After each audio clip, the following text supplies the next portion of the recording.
All right. I guess we're waiting on Rancor Steve right now.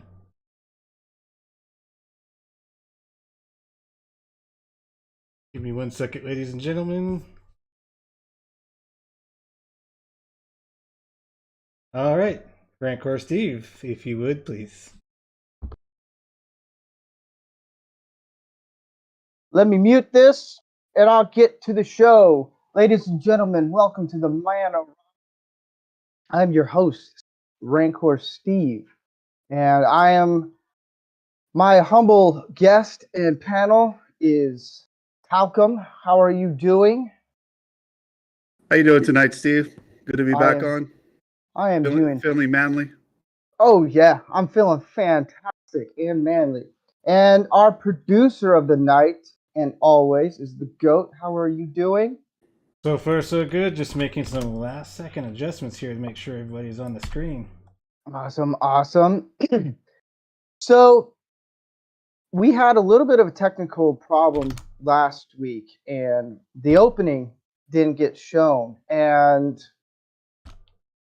which happens. It happens. It's the first episode in last week, and some things happen. No worries. But I didn't get to explain, or people didn't get to hear of why this show was created, and it's very quite simple.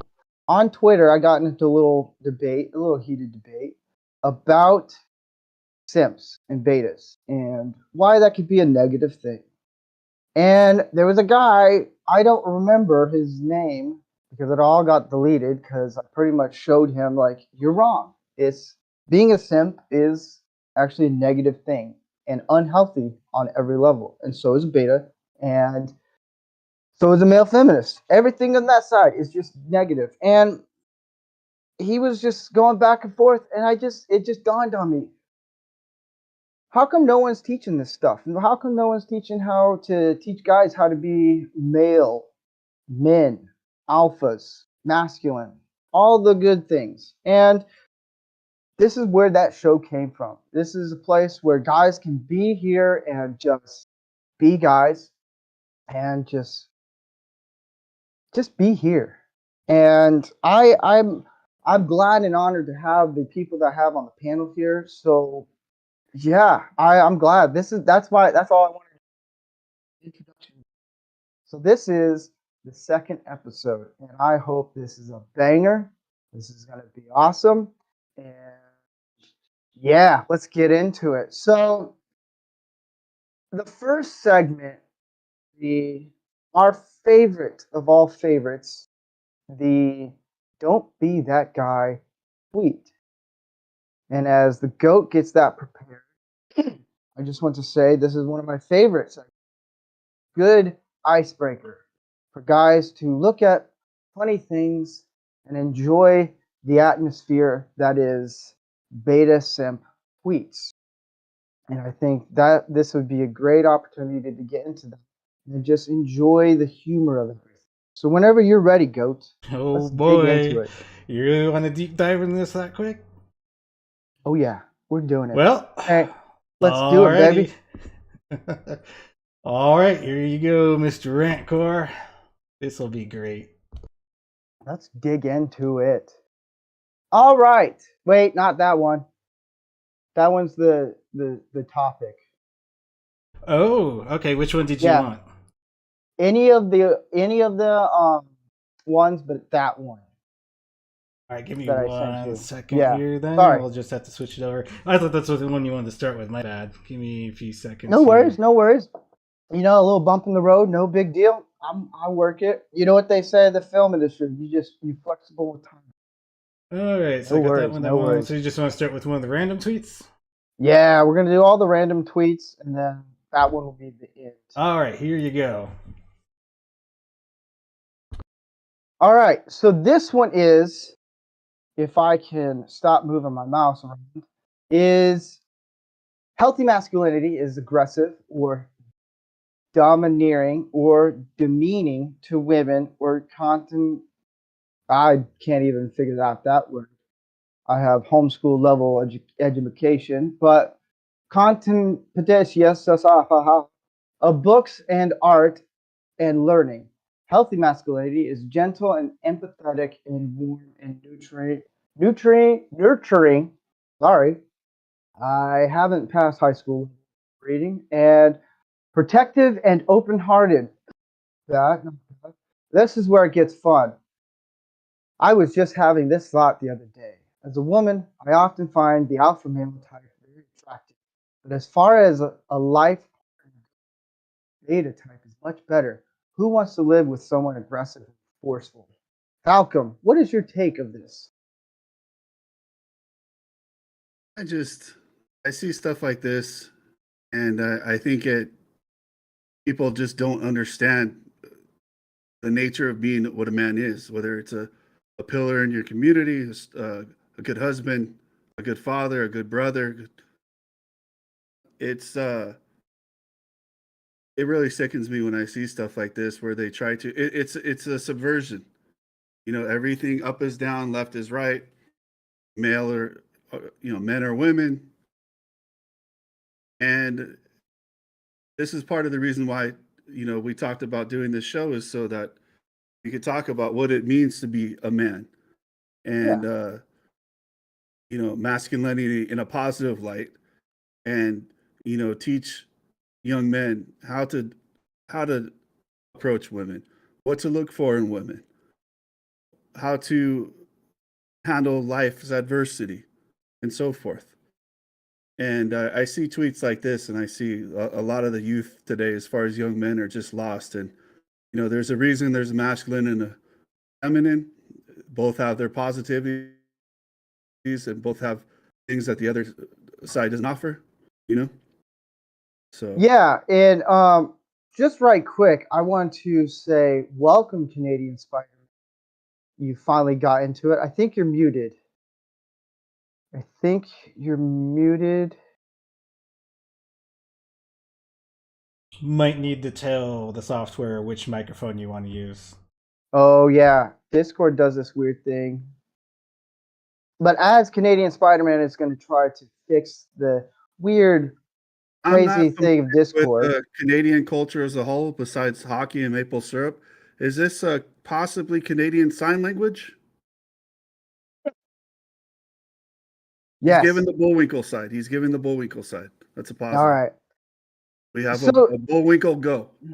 I don't. Goat, if you could bring up the tweet with, so I can read the Absolutely. top part. All right, cool. So I don't necessarily have a problem with the first tweet necessarily. That's not really that much of a problem. It's mainly the second one. It's this whole alpha male. That's the problem with society is where they make it be the if you're masculine, you're an alpha male, and or my bad, it's the macho stuff. It's all the negative side of what masculinity is. And being alpha is not bad. In fact, it's much more positive because you have this leadership mentality and you have this idea of I'm going to protect who I'm with, my wife, my girlfriend, whoever you're with. And this whole idea that they're aggressive and forceful, it's not, we're not that aggressive or forceful when we're around people that we love and care about. I mean, we can, but it's mainly just with work and with life. We're just being aggressive and forceful because we're trying to push through the craziness. And this lady who thinks that she thinks that, oh, beta is much better. So she wants a yes man. So she wants to cheat. That's pretty much what it is. She wants a guy who will do whatever she wants, and then so she can hook up with a masculine alpha male. That's pretty much what that is. That just means, hey, I want a guy who will just be there for my needs and make me feel happy and cook for me and do all these things, and then I'll just go do all these things. It's true. That's literally what that is. It's true. Women women will settle for a beta male to a certain point, and then they see a alpha male or masculine guy, and then they're drawn to that. It's just that's what happens. Well, I So think that in this case, she's being disingenuous, and it's like once you get to the point to where there is a financial situation where you're in dire financial straits, or God forbid, she's with her beta male partner and dangerous situation comes up. Let's say somebody breaks into their house or they're out and about and somebody tries to attack them. So any type of confrontation or this and that, or um, they start having kids. Well, if your beta male partner is a pushover and they see dad getting walked on day in day out by mom, they're not going to listen to him. His authority is going to be non-existent, and you're going to have a problem, behavioral problems going forth with that. Yeah. So it's just not reality. And I put it back to this: how many times have you been on a date, or for those of you who are married, gone out, with your wife, girlfriend, whoever? How many times does the woman take charge and go, "Hey, I want to go eat here. I want to go eat." 99.9% of the time, it's the woman going, "Hey, let's go eat," and they want the man to go, "Hey, we're gonna go here. We're gonna go eat here. We're gonna do this activity." They want the man to lead because that's just in the nature, the hierarchy of how things have gone. It's not a good thing. It's not a bad thing. It's not a negative towards women or a positive towards men. It's just there are certain roles in society that we know throughout history work in a certain way. Yeah. Throughout many Canadian, cultures, yeah. he could talk. We could I hear can't- him. There's a stupid button on my keyboard that kills the mic, even though it's. Anyway, yeah, my fault. Anyways, so what are your thoughts? Did you get a chance to read the tweet? I did, Can you yeah. pull the tweet back up? I agree with what you just said 100%. And if you're a man that doesn't like to make decisions, or you change thinking that maybe she wants to make more decisions, sometimes she'll leave your ass just because you're not that decisive guy anymore. Yeah. It's really sad that guys like, okay, so Talcum, you mentioned about the food. Where do you want to go eat? My wife will ask me, what do you want to eat? I tend to say, I don't know. Because anything sounds good to me. That's the thing. I don't care. I'll eat anything. It's so she'll throw that at me. She's like, "Well, you're kind of the undecisive one." True, I am, but that's because I'll eat anything. So it's like, well, tell me, it's like, what do you want? Mexican? Okay, there's 10 Mexican restaurants. I can decide. I can narrow it down to 3. So, but let's get into the next one. The next tweet of the humor. They get better. This one isn't as bad. This is more of what a woman wants, and I just Before think it's we deep dive into it, it looks like you may need to also assist Orville Nation real quick while I get this all prepped up for you. okay. Yeah. Let me while that happens.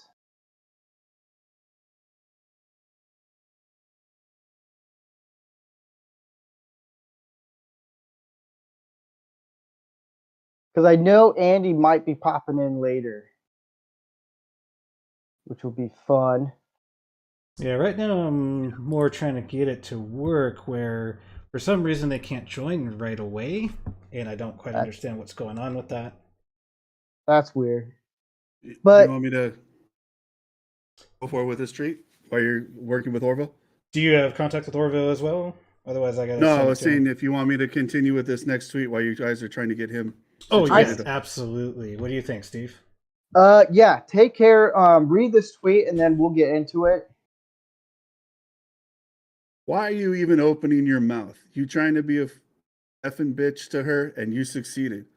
Don't hate on her because you're trash and could never get anyone remotely sexy like her to even look at you. Next time you want to talk, think about how dumb you sound and just STFU instead. Now, what I see this tweet, which one is this one in response to? The alpha tweet, the previous one? No, so this one is some just random tweet that I saw on Google. Okay. And oh, So this, okay, I figured out what this is. Okay. So I'm it's an trying to know the OnlyFans. context. So the guy, this is what this is. Okay. So the guy at the very top that says, "Feel bad for the people who spend." You're cutting That's. out, Steve. Can you hear me now? Yeah. Okay. So the top one is he's pretty much saying, "I feel bad for the people who spend money on OnlyFans." That's what that context is. And then the bottom one is a simp who clearly probably lives in his mom's basement. Pretty I much get. Okay, so doesn't this have a guy, this is girlfriend. a tweet in response to a guy saying, "I don't understand why you're throwing money at OnlyFans models," and this guy's standing up for OnlyFans models, Yeah. basically. Yeah, it's just The problem that I have with guys and OnlyFans is it's you spend money on these women in hopes that you're gonna get recognized. And in the end, the women don't care. No. It's another payday for them. That's the funny part. And this whole thing about the OnlyFans things, that's where this came from. This show is built is Sims who go on OnlyFans or Twitch or any other streaming content that you can donate money to for beautiful women. And yeah, they're beautiful. I get that. They're trying to. I understand in the gaming world, it's a very male dominant thing. That whole category of career of gaming, it's very male dominant. I get it. And so women have to figure a way out. Figure not to figure a way out, figure a way around the whole system. And they figured it out. And they know that men are just going to give them money just because of how We they need to look on. stop that. Yes, they do. Go out, talk to women. Go out and talk to the women. How hard is that? I didn't say And that. it's crazy how guys will just dump tons of money, thousands of dollars on women in hopes to get some gratification out of it. It's cool. Do you want a cookie with that one there, Bucko? Get out of your mom's basement. Go get a job. Do something. Same as the server at the pub. Of course, she's nice to you. She wants a tip. She's not hitting on you. Exactly. No, the fact that women can go and put pictures of their feet and make money doing that just drives me nuts. Like, that's unbelievable. We can't do that. Holy shit. Dude, our feet are ugly They've got and it so hard. disgusting. And Andy Masterson has entered into the chat room. Hail I think Andy Live this stream Masterson. show. Excellent. this goes back to the old when guys go to strip clubs and they go, "Man, I think Bubbles really likes me," because a stripper shows her attention, Exactly. or any name, in general, strippers are named after three things, like import sedans, flowers, or exotic liqueurs seem to be the top three favorite for stage names. But Right? it you got to understand it's a business. They're not there to make friends. They're there to make money. Yep. And It's it really isn't it really does show how bad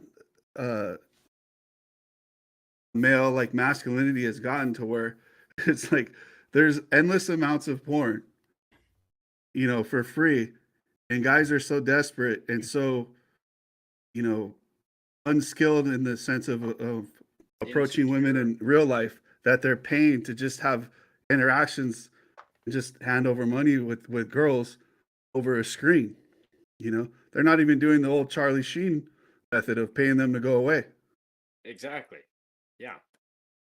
well, one of the things, I talked to a guy when I worked at a coffee shop. He was talking about OnlyFans, and I didn't know really what OnlyFans was. Mm-hmm. And right before the coup happened, from what my understanding, it was a place where people would pay people to teach them how to play the guitar or do crafts and do all these really cool things. Right. And then it became this whole entire other side of just Crazyville. And this guy was like, "Yeah, you could buy a photo of like a girl topless." And I was like, "You could just Google it. You can Google these things." I tell guys like, don't spend your money on that. Spend your money on a date. Do something valuable with your money rather than just being I mean, if people want to do that, go for it. But it's if you really want to be a man and you want to be masculine, you want to own your dignity. Don't think about women because they'll come once you stop thinking about them. And then two, save your money and do something well with your money and take a woman out on a nice date. Do something nice for them. And in return, they're gonna see, hey, this guy is actually well worth it. He's not a typical person who lives in a basement with his Midwest of Milwaukee or something like that. It's crazy how these guys think of, oh, if I give money and do all these things, then you know, or if I show them in the comments of I'm being a white knight to this girl, then she's gonna send me a DM and say hi. No, no, she's not. She's not, folks. She's not. No. And Well, So I demeaning yourself and males in general. yeah, what were you gonna say, Andy? well, before any of that can happen, you have to know who you are. You have to know your code, your your morality, you have to know your worth and your value, and you have to start off and say, okay, I have a certain value just because I'm a human being, okay, and I'm if you can't look at yourself and say that I'm a decent human being, that in other words, like, what do you start off with? Okay, so many years ago, I had a young man come into my school, and he was a black belt in another style, and but like very, very timid, very passive, and I said to him, like, the first thing you want to say is like, what is good about you? And he had to stop and he's trying to think of something that's good about him that he would like. And so this is something that a lot of people deal with, but they don't recognize they deal with because they never asked themselves the question. I said, you need a base to start with. Okay, so number one, do you kick your dog? He's like, well, no. All right, so that's a good thing about you. So it's like, that's level one. All right, I don't kick my dog. And you build up from there. And what you do is you find that you've got all these qualities that you didn't take account of. You didn't look at and say that I've got all these good things about me because we tend to be negative. Human beings tend to be negative. We tend to look at the negative. If you go on a shopping experience, like you go to a store, and if you have a negative shopping experience, the average person is likely to tell 10 people about their negative shopping experience. If they've had a positive experience, they're likely to tell two. So we naturally gravitate towards negativity. So when we look at ourselves, especially men, we tend to look at ourselves like, when we're young, some of us, we look at and, like, well, I'm not this, I'm not this, I'm not this. Okay. So first you have to know where you're at. You have to know where you want to be, who you want to be. So, and part of that is like, do you want to be weak? Do you want to be, and what does that mean? You don't have to be Arnold Schwarzenegger, but you probably shouldn't be somebody that a strong wind can blow over. Okay, Mhm. because that we we can deny it all we want, but there is that immediate thing where the first impression is huge. Men, women, and we do this very unconsciously. There's body language. There's all this communication that we're doing ahead of time. When somebody looks at you, it's like I tell students, there's no such thing as a random attack. Someone has selected you today to be their victim, and there's a reason for that. And if you can unwrap that reason, then you might be able to prevent it for the next time. Well, it's the same thing. You have to be aware of how you carry yourself. You have to be aware of what you want. And because this all leads into this thing where things like dating someone seems impossible because you're coming from this area of weakness. I feel ineffective. I feel um, unworthy. I feel insecure. Okay. So the first thing you have to know is what your boundaries are going to be. And you decide what your boundaries are going to be. And this is where things like pop culture come in so handy because when I was growing up, my dad was working a lot of hours. I didn't see him a whole lot. He worked mostly nights, and I didn't learn a lot of things. But I had John Wayne there, and John Wayne had his I won't be insulted, I won't be wronged, and I won't be laid a hand on. I don't do these things to other men. I expect the same for me. And you start to look at those things, and you start to ask yourself, what is acceptable to me? And you give yourself scenarios. Okay, you say to yourself, like, start with the golden rule. Okay, would it be okay if someone talked to my mother like she was a piece of crap? Oh, no, I don't like that. Okay, good. So that's where you start with. I wouldn't want somebody talking to my mother like this, so I'm not going to talk to other women like this. Right. Then you say, like, am I willing to, like, if somebody that looked at me that liked me, would they stand by? Or if a friend of mine was there and some girl was talking to him like it's a piece of crap, would I step up and say, "Yo, you know what? You're kind of out of line. He's a good guy." And then that kind of tells you, like, all right, that's the line there. You don't, if you're with someone and they're talking to you like that, that should be a red flag, because it's not going to change. They may, like, alter their behavior, but, like, unless they understand that that's a deal breaker, then there's no reason for them to change, because what you're telling them is, if you accept it once, you'll accept it again.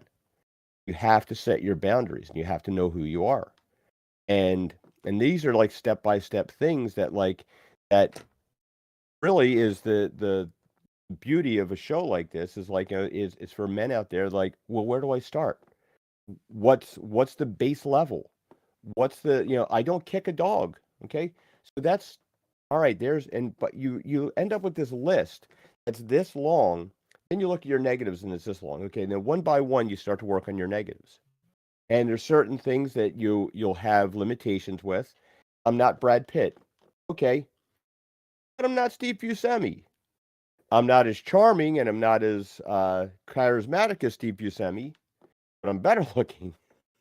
But that's a plus on one hand, but it's a minus on the other. So, like, these are things that you have to look for, and you line these things up, but you have to know what your boundaries are, because whether you realize it or not, you're telling people what your boundaries are when you communicate with them. And especially when relationships are it's always combat. It's always like there's always a little tug of war going on. If not, that means one person's just getting walked on all the time. Okay. There's always a give and take. And we gravitate towards that conflict. We gravitate towards those kinds of things that aren't, like, so smooth. And if you look at it like that, it's like a little bit of a competition, hopefully a friendly competition, Yeah. playful. But you want that. You want those kind of things. You don't want to just say, like, I I don't agree with the idea of unconditional love, because Mm. that implies that you can't be fired from your job. If you're doing a crappy job as a husband, you should be fired. You're doing a crappy job as a father, your kids will eventually fire you. Okay? That's incentive for you to do a better job at yourself. And that means evaluating, looking at yourself in the mirror and say, what can I do? All right, this is what I have to work with. All right. My nose is all busted up. I'm gray. I'm like, all right, so let me see what I can do to work with it. Okay. I'm not going to be 6'5". Do I demand people say, yes, I am? And everybody needs to stoop down a little bit when they walk past me, because that can make me feel short and make me feel bad about myself. No. Doesn't matter. Like, think about this, okay? You're in, we're watching The Expendables. Good, manly movie, right? Okay. Yeah. Is anybody going to walk around and say to Jet Li or Jason Statham, oh, look at those short little guys? Like, I'll Is- take them on. I'll take them on. Yeah. Let's do this. But, like, right there, it's like, you can be something, like, and you don't have to you're not out of the game just because you're not Brad Pitt or you're not, 6'5", or you're not like, built like Stallone or whatever. Yeah. But what you do is you say, every single day I should be looking to make myself better, be the best man I can be the most honorable man I can be. And that's where you start with. That's where when you look at yourself and you're saying, like Steve was saying, like, you why are you going to OnlyFans? Because you don't think that you're worth somebody else like going out with you. You have to know what your worth is. You determine that. You decide what's acceptable to you. You decide that, I'm somebody who I want somebody exclusive to me, and they want me to be exclusive to them. Yeah. That's your boundaries. So when you're going on OnlyFans, what you're saying is like, I'm perfectly willing to share with everybody else. Like, nah. I always use the Coca-Cola example. There's a bottle of Coke on the table in the room. You're going to just go up and drink out of it? Because you don't know who else took a sip out of it. Like, and vice versa. You don't want to be the bottle of Coke that everybody's drinking, because he doesn't want that either. If you do, you just don't want to take the last sip. That's it. The very bottom, that's 30% backwash. No one wants to do that. I never, Right. like, whenever I drink a soda, I never finish the last little bit because it's just warm backwash. That's all it is. I'm like, yeah. But Your backwash, and you paid for that soda. I'm you, Scottish. you got a point there, but still, it's like, it's kind of one of those, we'll meet in the road. When we get there, we'll figure it. But let's do a couple more of these tweets. The next one is, if I think I know what it is, it's hilarious. Oh, I'm queuing it up for you right now. I just gotta This make sure it's is- the right one. This I'd one like is, to add something, a Yeah. final thought on top of what Andy was saying Nope, is, not that one. once you establish that you're an honorable man, a good man, and not kicking dogs or being a jerk, you got to focus on the stuff that you can't change. Like what he was saying, your height, there's certain physical attributes, and then the stuff you got to forget about that. The stuff you can change, you can be fit. You could learn how to tell stories. You could learn different subjects so that you're interesting to talk to. You could be kind. You can pursue different hobbies in order, such as sports or so forth, where you're able to uh, interact with women with common interests, in a sense. There's different things that you can do by expanding your skill sets and your interests and hobbies in that sense. And then taking care of yourself, someone seeing that you're healthy and that you take it seriously and you work out, whether it's martial arts like Andy, or weight training, or any number of things that you CrossFit, you can name the gambit.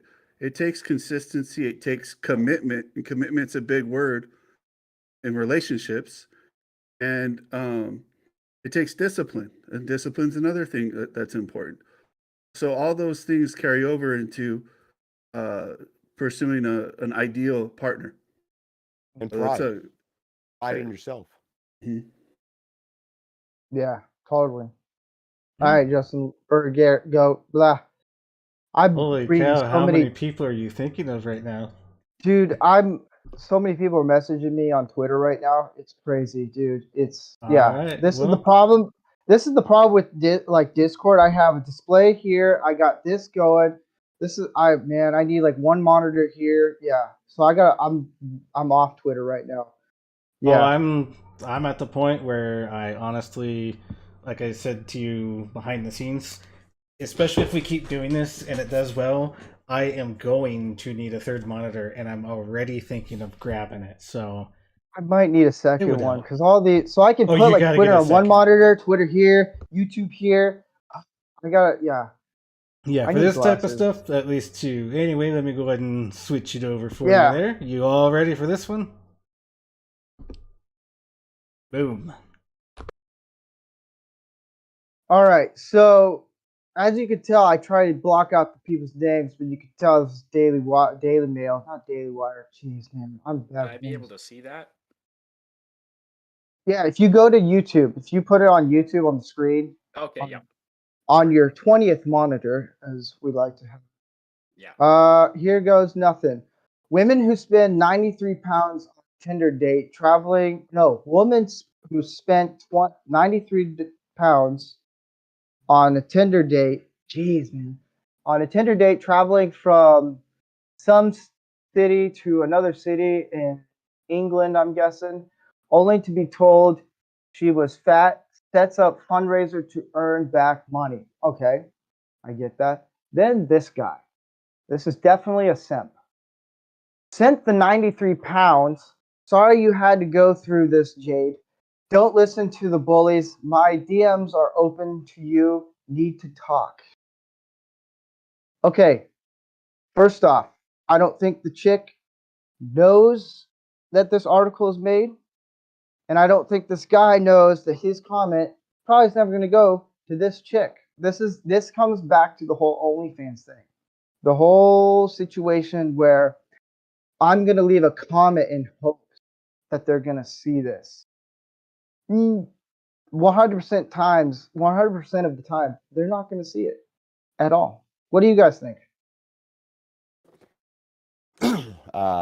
Well, this is I think someone who has bought into the false bill of goods that modern society is selling. That is what anyone wants, and nobody wants that. It's like,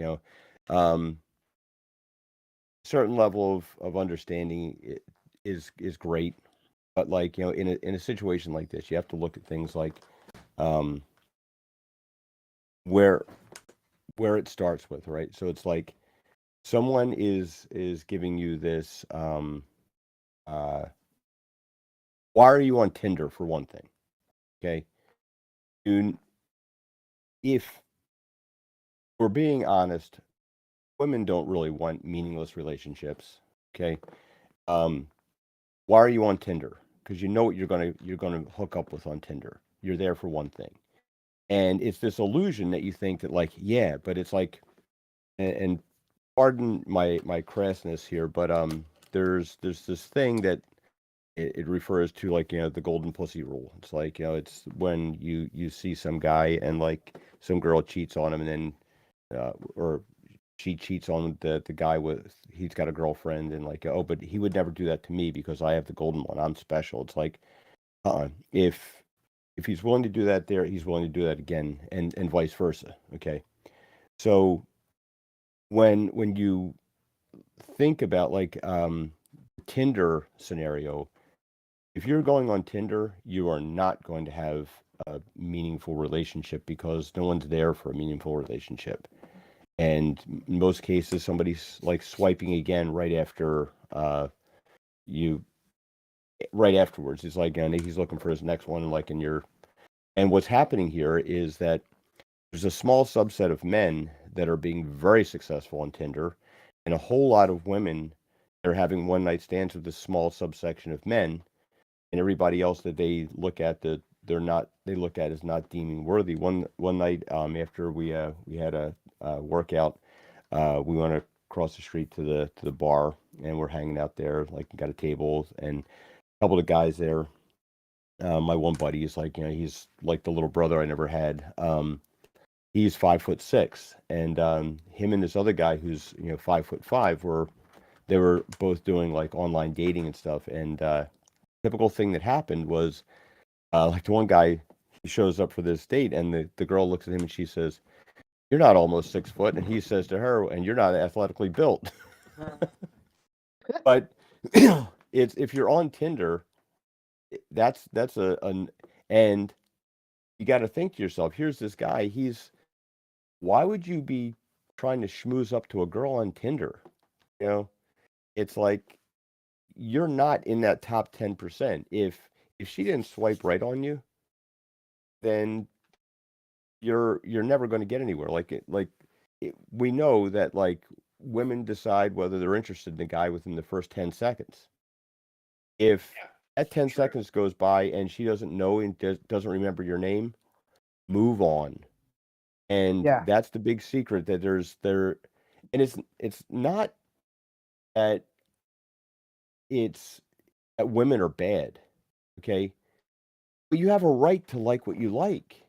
You have a right to be attracted to who you're attracted to. Yep. And if you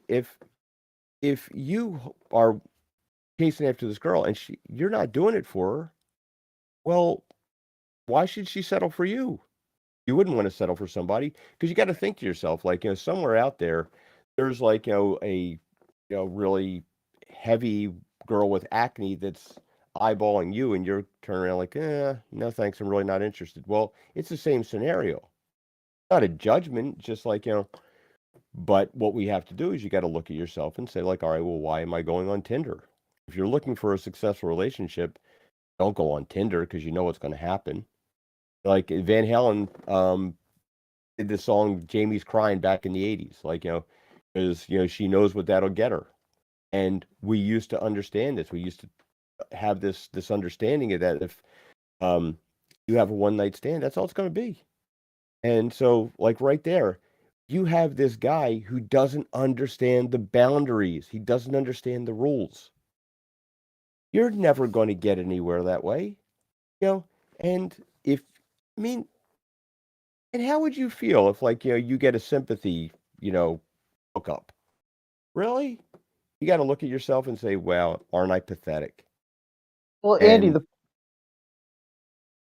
And the problem with the chick who wants to do a fundraiser is, and a lot of women do this who are overweight, they'll do a picture where it's up like this yeah, so they can hide it. And I fell for this trap before, and it's misleading. That's the thing. A lot of women who are overweight, which, if women are overweight, like, I understand that.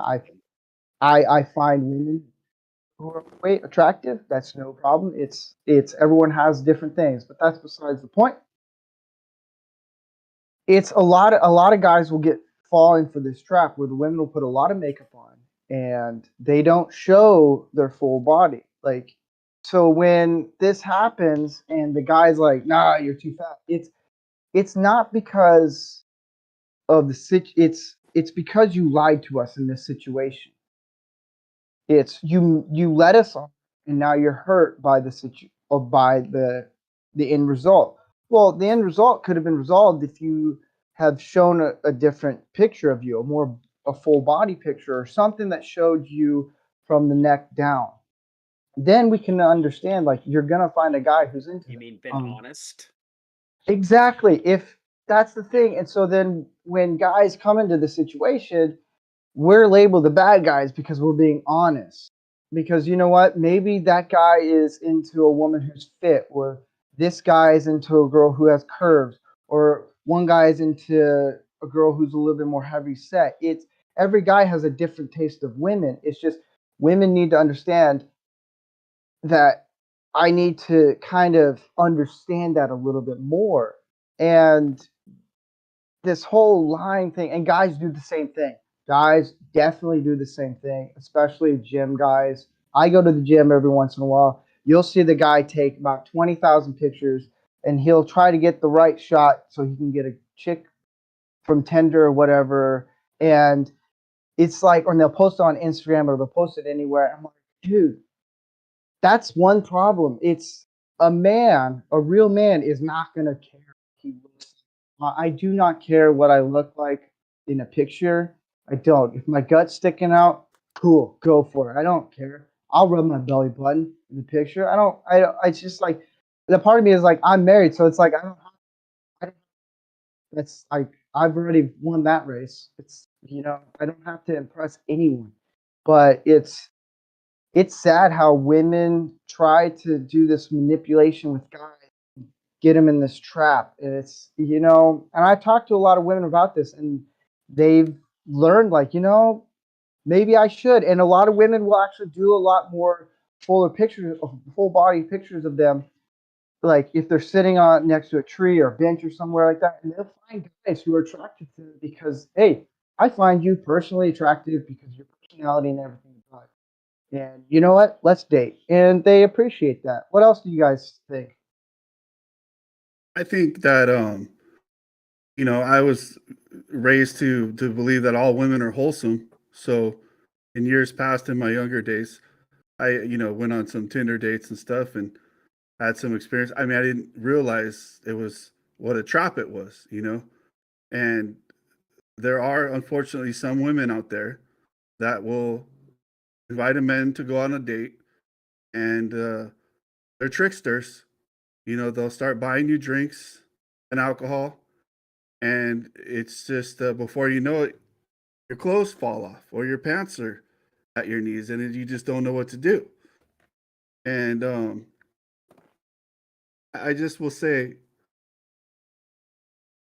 you want to know how bad the worst Tinder date was in my life, and the worst blowjob in a Tinder date of my life was? You know how bad it was? Knock it out of the park. It was great. I But mean, that it's but that being said, if we could pull that tweet back up, and if you guys want to go to the article, I think that if you read the article, I don't know what England uses, if it's stones or pounds. I think pounds is their it's currency. I think stones. stones is their weight. I think if everybody sends 1 pound per stone of her weight, I think she will forget about that negative date experience.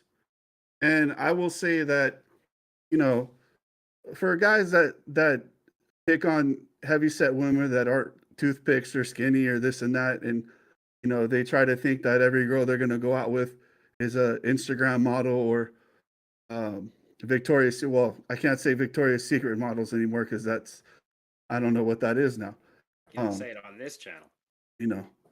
I guess Victoria's Secret models are packing heat now. I think, which is so bizarre. But That mean what I think it what means? what I like about the girls that are more curvy, let's say, is two things. They tend to have a better personality, and when you go to their house, I mean, they have an enormous selection of snacks. So afterwards, they're really thoughtful and kind. They're gonna make you a sandwich, and they're not gonna be chintzy on the cold cuts. I mean, it's gonna be a delicious sandwich. It is. You're I've got probably gonna it's. have you're probably gonna have at least you know these girls are going to have at least 5 or 6 different types of mustard to choose from for a condiment on the sandwich. Grey Poupon, maybe a spicy mustard, or maybe a more rare type of foreign mustard. That's how they're a catch.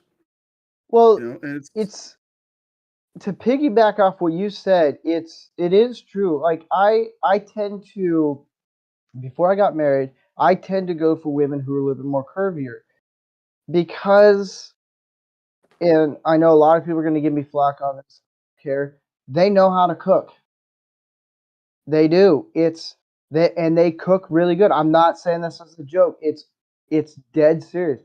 A lot of women who are curvier know how to cook because they were taught by their moms or they learned, hey, I need to do something. So they learned how to cook and they are very loving and caring. They value someone who takes the effort to date them. They want to hold on to that because they know deep down, like, hey, I may not be able to find another guy, but this guy's willing to take the time and I'm gonna I want to do everything I possibly can to just show him, hey, look, I'm well worth it. And when that happens and a guy's genuinely willing to take the effort to date that person, it's he's gonna stick around. And that's the thing. And the thing is, the picture in the tweet, like she's pretty attractive. That's the thing. And I don't know what the guy who said all that stuff. He could be a scumbag. I don't know, but she looked she pretty could have made attractive. it up too. We don't know. That's the thing. That's the other thing. It's these people. It's this whole thing. Like before I got married, and it's the whole dating and Tinder thing. I didn't know what Tinder was when Tinder became popular. I just got a relationship, and I had a roommate that was on Tinder. I was like, "What are you doing? Like, what? Like, is this kind of?" Because I thought it was like hot or not kind of thing, like back in the day when I was a I was kid. horrified when I found out the truth about Tinder too. And he said it's a dating app. I was like, what's a dating app? He's like, are you serious? I was like, dude, I've been dating for 10 years. I don't know, like, what is this like black magic that you're talking about? He's like, oh, it's this thing where you swipe right, you're into them or something, and you swipe right, swipe left, you're not into them. It's like, that's the dumbest thing. I like, really, like, you can't go out to a bar, you can't go out to somewhere to meet them. So, go bring up the last tweet, Bring up which? Sorry. the final tweet that we're gonna go over. Oh, you want to jump to that now? Yeah. You sure about that? Yes, I am sure. I was All right. born I know ready. you wanted to save that for last, so I just got to double and triple check. Or not that one. The one I just texted you. I believe I know which one that is. Let me That just double one. check. The last one is gonna be the topic. Yeah, Yes. that's what I wanted to make sure, because when you said that, it's like, are you Yeah. sure you're sure? All right, here you go. We'll get to that soon. But this one coming up, this one baffles me because this chick annoys the living hell out of me. All right. So late night, I don't even know what the crap. I don't know what these young kids are saying. Waifu vibes. Don't even know. Wait, you don't know what the waifu is? No, I don't know. I'm too old for this. Okay, so I will put it as I don't know the words to say it, but as low as I can. So waifu is basically like the anime version of a wife. So they're trying to be all anime like, which is just the cringiest, awkward sign that this dude has no idea, or anybody that says that is usually just a really, really lonely person that wants like a cute woman, but like as if she's from an anime. So you know this is just going south real quick. So just say wife. All right. So late night waifu. I'm gonna say it the wafers vibe. And it's a chick who posted pictures of her cute and all that, whatever. But it's down to the comments that gets interesting. And Niku, I've noticed your cheeks. Wow, this grammar is way worse than mine. I've noticed your cheeks are always red. Is your boyfriend abusing you? Please DM me if you need help. I love what this guy said next. This is alpha. This is masculinity at the best. He pretty much sums it up. You effing stupid. It's called blush. It's a type of makeup. Here's the problem with this is we go back to the whole simp thing. These guys who are young that think that they can send out a comment to this person who, by the way, has 92.4 thousand likes, 4.6 thousand retweets, and 2.2 thousand comments. There's no way in hell this chick is gonna see this guy's comment of asking, and what gives this guy the right to say, is your boyfriend hurting you? You can DM me. Like, what are you gonna say that's gonna comfort her that someone who is professional in abuse, like to fix these abuse problems, domestic violence stuff, can do? Like, what are you gonna do that's gonna give them the okay, this random person on Twitter is gonna comfort me? No. Like, I don't know how I could yell this on the top of a roof to all the simps, all the guys who don't understand. Stop leaving these comments. Just stop. They don't care. All these people on Twitter, these young people who post these pictures and all these things, they're just looking to get notice and get these. I guarantee you, if she didn't get any comments for a week, she'll leave Twitter and she'll leave everything because people don't take you serious. She's more of a problem than anything else because she's looking for attention. Guys don't like women who are like, men don't like women who seek attention like this. We don't care. We don't. I'm not going on Twitter because, ooh, this girl, like, I'm going on Twitter just to see the funny comments and funny beams and all that stuff. Like, I don't have to look at this stuff. I don't have time to do it. I have more important things. I have jobs. I have scripts to, or I have something to do that is way more important than this. And it's crazy how I just love what this guy said. You're stupid to think that she got hit. It's clearly makeup, you idiot. What do you guys think?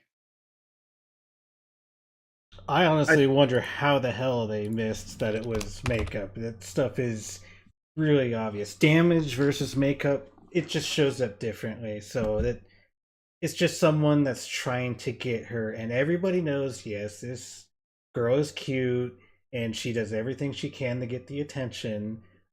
And that's exactly what it is. She's getting the type of people she wants that'll throw her money. That's all this is realistically about. That's my thought anyway.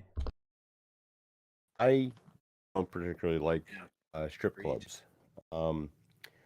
I went to a bachelor party. The last time I went to a strip club was it was for a bachelor party, and it's the saddest thing in the world when you see some guy there and he's peeling off dollar bill after dollar bill, and you can just see in his mind he's thinking like, oh man, she's really into me. She's really into me. Like, yeah, as soon as those dollar bills dry up, guess where she's not going to be.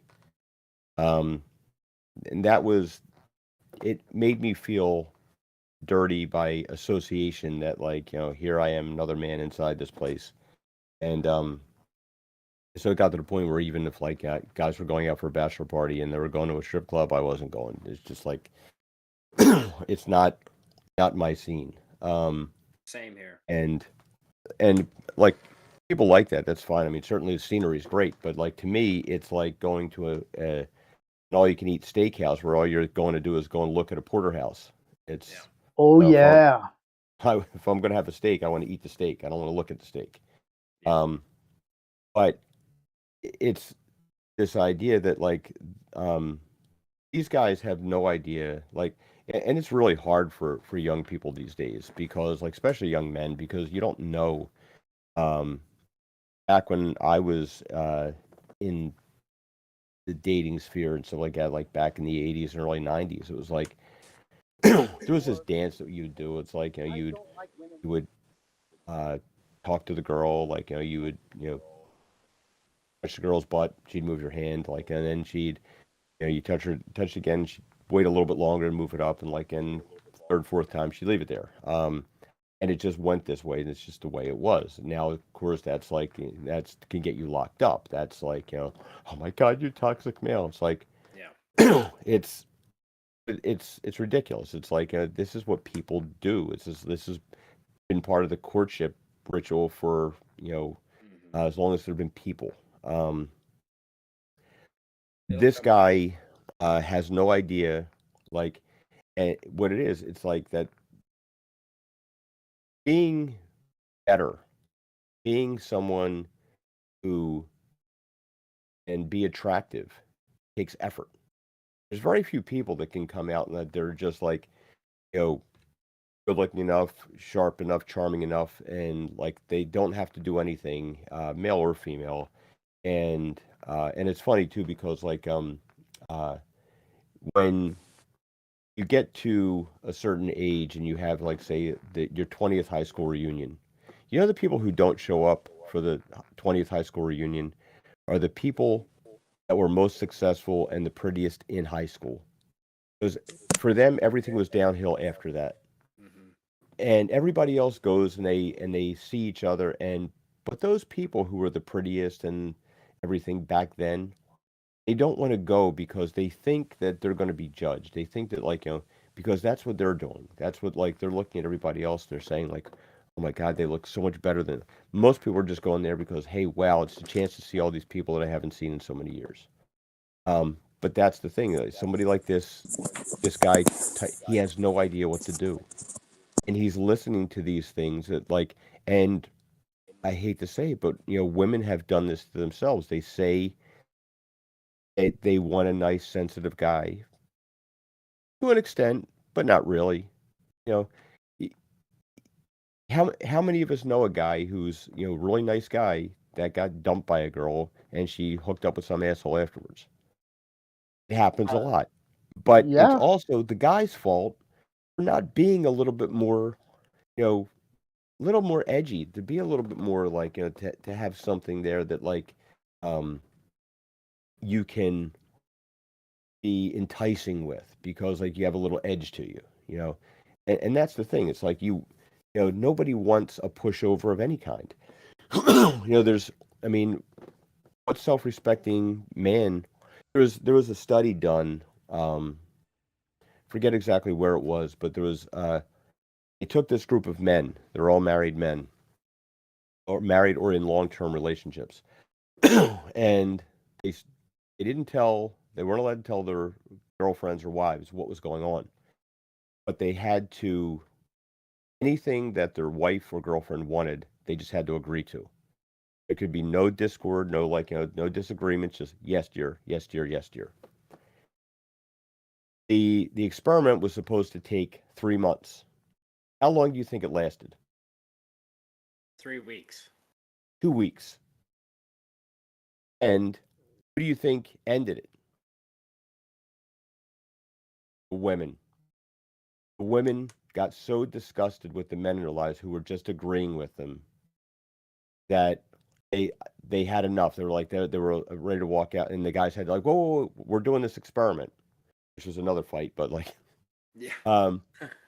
but really, I mean, it's a primal thing. It's that like a woman wants to know that like when the saber-toothed tiger sticks its head inside the cave, there's going to be a man there to beat it off, to fight the tiger. Because if not, what value are you really? It's like um, we're physically stronger. It's like it's just the way nature designed us. It's like you can deny it all you want. I had a girl come in for a class one time, like, and I've been doing kickboxing and stuff like that. So as well, this kind of thing might work good for you because you're using like an opponent's strength against him, and a woman can't be as strong as a man. And that was that. She walked out the door and never came back. But like, why should that be insulting? It's like now you have an option. It's like I'm not going to be the biggest, strongest guy. Think about this. You spend most of your life weak. You, as a man, you're building your strength up. Like you don't get strong until you're about 16 years old. And then you peak at maybe 30, 35. So you have the first 16 years of your life, you're kind of weak. Then you have this like 19-year period in there where that you're going to be strong. Then you're going to start getting weaker again until you're about 90 years old or 80 years old. So you're going to spend most of your life weak. So are you going to dedicate yourself to being like a guy who's going to fight as if he's in top shape? 55, I'm not going to have the stamina and the strength of a 25 or 30-year-old. So why should I kid myself? But this is that thing there with this guy. He has no idea what he's supposed to do, and he's listening to these idiots that are saying what they want online and things. And this, I think, all started with Oprah and Sally Jesse Raphael. It's not true. It's like women are saying like they want all this like like nice sensitive guy, but like no, not really. You don't, because when you had the nice sensitive guy, you broke up with him. You want a balance, and you got to be honest with yourself about that. And that's the thing. And this kid has unfortunately, kid or whatever he is, like has drank the Kool-Aid, and he thinks that like that this is a truth, that like that these you know this is what women want to hear. Like all the guys, like Steve said, like the guy that went back at him, like I don't necessarily consider that guy like the alpha male. He's because you can be an alpha male and just like not say anything to the guy, um, or you can step up and say like the better way to probably do it would be to like, because that's kind of bullying the guy. It's kind of like shaming the guy for Yeah. if there's a way to kind of like take him aside and say, yo, look, this is not going to work. This isn't. That's not how you do this thing. It's not going to like And that guy can tell him, oh, what do you know? Like I listen to all the feminists, and I'm a male feminist. Like male feminists are, it's there's one thing to equal doesn't mean same. Okay, and men and women are designed to balance each other out. And but there's nobody, and that's the purpose of the show really is to take that guy who would be willing to say like, do you need me to do something for you? Like what? Because the guy saying that probably is going to get blown over with a strong wind. Um, you're not going to be able to, and most people have never been in a fight. So, like, what are you going to do? Are you going to call the police? Like, well, if she wanted to do that, she would have done it herself. Like, so that's not going to happen. But take the guy aside and say, hey, look, you're going about this the wrong way, and be ready to understand that most of those people will not listen to you. Most people believe in this thing because in their mind they have no other recourse. This is my only chance to get a girlfriend, is to be that, like, back in the early 80s, there was a movie called The Last American Virgin, and it's about this kid, and like he has a crush on the girl, and she goes and um she's like, Good movie. Good movie. yeah, and he's friend zoned, and she hooks up with the good looking guy, and she gets pregnant. And what does the kid do? He goes and pays for her abortion, stuff like that. And he gets flowers, and he's going over, and opens the door, and there she is with the guy that got her pregnant and broke up with her when she was pregnant. And it's like, that's where you're headed when you go into the simp road. And that was a guy being a simp before there was the word simp. We called him something else, but you have to know your boundaries. You have to know, like, and you have to know your appeal. Being that guy isn't going to, like, what he's really doing. He's trying to work his way in on what he sees as a weakness in the other guy. He's trying to worm his way into, like, go win your own woman and win her. Women should be won.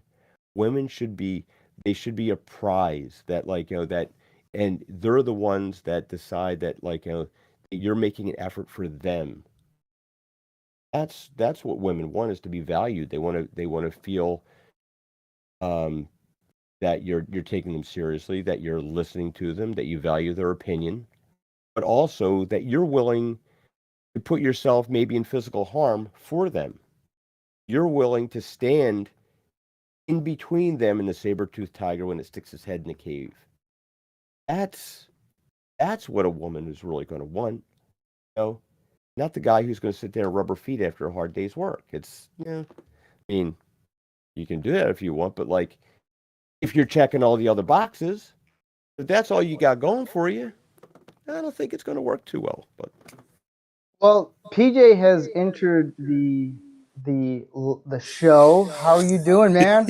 I know Dude, you. Discord does not play well with my computer, man. I don't know how it took me so long. I apologize. No worries. I feel with Discord, I feel like I'm still young. I'm in my mid-30s, but when it comes to Discord, I feel very old in the sense of I have no idea how this works at It's all. Like because it's less user friendly Yeah, than other same. stuff. That's why. but it's what it works for us right It's a now. hell of a So lot better than StreamYard, I will say that much. Like, StreamYard was a nightmare to do everything. This one is absolutely infinitely better, especially for me. but I'm glad that you're here, PJ. I'm glad with the panel that is here. I'm Everyone, glad. Thanks, because it made me actually figure out what my problem was. Is my having a problem for a long time. I think and I know what it is now. So thanks. nice. So we're going to get into the new subject or segment, and that is spot the alpha. Now, as the goat is getting this all ready, we are going to put up pictures. It's like a face-off kind of situation. It's one person's here and then one person's there. And then each person is going to pick which one is the alpha. We're masculine guy, and I will reserve my answer at the end. So it's kind of everyone's going to have a different. So the idea of this is every guy has a different opinion, and whatever we pick, it doesn't really matter, but we're just gonna know who. So it all matters at the very last one. But What do you guys think? A rugby guy or the gamer ninja? Which one, in one at a time, who do you think is the masculine? Who isn't? In your opinion? Anyone? I'm gonna I'll say go the first. rugby guy. I don't know who this blue-haired feminist is on the right. This girl, but she definitely doesn't look alpha to me. Maybe I disgusting. But when I look at rugby players, I don't know if any of you played football or rugby. Yeah. Rugby is football on steroids. You don't. It's all the contact. It's all the physicality. No pads. Yeah. So Yeah. it takes an enormous amount of toughness, discipline, strength, work ethic to be a rugby player, and that's all traits of an alpha male. That's my thoughts on these two. Yeah, work ethic. That's what I see right there is this guy not only on the field but also the work ethic to be in that kind of a shape. I mean, look at the guy. That's the alpha male for sure. And work ethic is a big part of that, and drive and physicality. Absolutely. Agreed.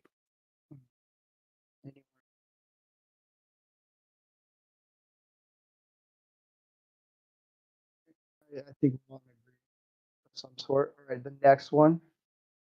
You're kind of cutting out there. What's going on? The next one. Andy, what are your thoughts on these two? Or yeah, The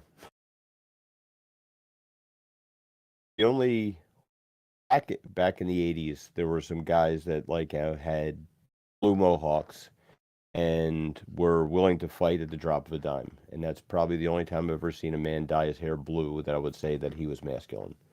His modern crop, I look at them, and this is the benefit of being older, is that you can look back and you've seen these things play out. And the guy with blue hair that is with the girl with blue hair, I hope he's not planning on staying for a long time, because she's not keeping him around for a long time. And in about 5 years, she's going to be with a normal guy making more money than him. It's the way it is. It's like, sorry, if you have to do something like that to there's a reason that put it this way. Why did women go see Thor and Aquaman? It for wasn't Natalie for Portman. Shirtless men, masculine men. Yeah, and that's why. Look, because we've all seen this thing on social media, right? Where there's women that that will say all this stuff, and yet 10 minutes later they're posting the picture of the shirtless fireman. Little hypocrisy there. So yeah, so the guy with the blue hair, unless you're Papa Smurf or going to a Halloween party, I don't see that as masculine. Sorry. I pick the rugby player because I know a lot of rugby players, and they ended up being the most nice guys you'll ever meet. Like, even though they're playing a game that they're beating the shit out of each other, they're nice. Especially Australia football too. It's Oh yeah. they're just fun guys. They act like frat guys, and they end up being the nicest guys. Once they're done playing, they're all nice to each other. And it's because they understand when they're playing the game, it's war to them. So they're going to play like it's a battle. But after, they're just having fun. Now, Ninja, he could be like economically, financially, he's well off. He's secure. He can keep a woman secure. But it's anytime I see a guy that changes his hair colors and changes on a whim, does all these like anime ninja looking hairdo things, it makes you question. Now, it doesn't mean he's not masculine. He could be, but it's all of how he presents himself kind of situation where it's like, wow, this guy, I mean, he's a gamer. Like, I understand people who do gaming, they have great eye contacts, like they're really good with their brain and everything. So they bring something to the table. But in this situation, it's like, well, if an intruder is going to come into the house, like most likely I'm going to pick a rugby player to protect me because they understand contact, they understand like strength a little bit more. But that's my thought on it. I was thinking when I first saw this, because I have no idea who this person, well, either of these people are, but when I see the blue haired guy, I just go, man, it's like if Boy George was in the late stages of AIDS in the late 1980s, like it's like this is what I think he would look like. Yeah. Like he looks sickly. Yeah. It's almost like a cry for help. Mhm. I feel sad looking at this photo. I mean, because it is someone's son, Yeah. and it's like I don't care how much money they make being a Instagram star or YouTuber or whatever he is. It's like I doubt he could protect his wallet if he's out with his lady somewhere, all blinged up or this and that. And I think you raised an excellent point, and I'm sure Andy will back me up on this. Is that the toughest men, they don't act like tough guys. Whether it's someone like Andy who has decades of martial arts experience as an instructor, whether it's a rugby player or a mixed martial artist like a UFC fighter or a boxer or any number, they don't have to act tough because they don't have to show off or anything. Like they know they can protect themselves, but they have honor and discipline to know to only use their skill set when absolutely necessary, when it's their safety or their friends or family safety on the line. They don't That's have the to other thing prove too. The tough. show off is not alpha. The show off, the alpha doesn't have to say he's alpha. The show off has to like look at me. I'm like right there. It's just as big of a red flag as the blue hair. Yeah, it's all about insecurity, isn't it? At that point. Yeah. I have a little test, and this is for you young men out there. You run into show offs, Billy Badass or whatever these want to be tough guys, like your liquid courage in the trub. Someone steps up to you, they want to fight you. First off, let me preface this by saying, don't get in fights if it could be possibly avoided at all, because you never know if that person has a gun, a knife. Yep. It only takes one punch or a sucker punch because you don't know who's with them. You fall, you hit your head the wrong way, you're dead. Someone that's with you, your lady or whoever. So don't stay in fights. But one thing that I used to do, because I used to work in clubs and bounce and do all this other stuff, if a guy steps up to you and he wants to fight you, you just ask him, you just say this: I've got one question for you. And that question is this: have you ever bit another man's nuts? And he's going to look at you, probably with a puzzled face. He's probably not going to know what to say. He's not going to know how to react. He's definitely going to probably leave himself open. And then when he responds, no, or he calls you a homophobic slur or whatever, you go, that's why you're going to lose. And I guarantee you, 99 out of 100 times, that person will walk away befuddled and puzzled and probably scared of you.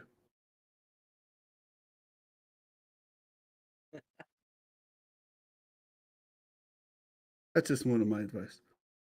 So we're gonna get to the last one because then we'll get to the topic. So Goat, show the last one of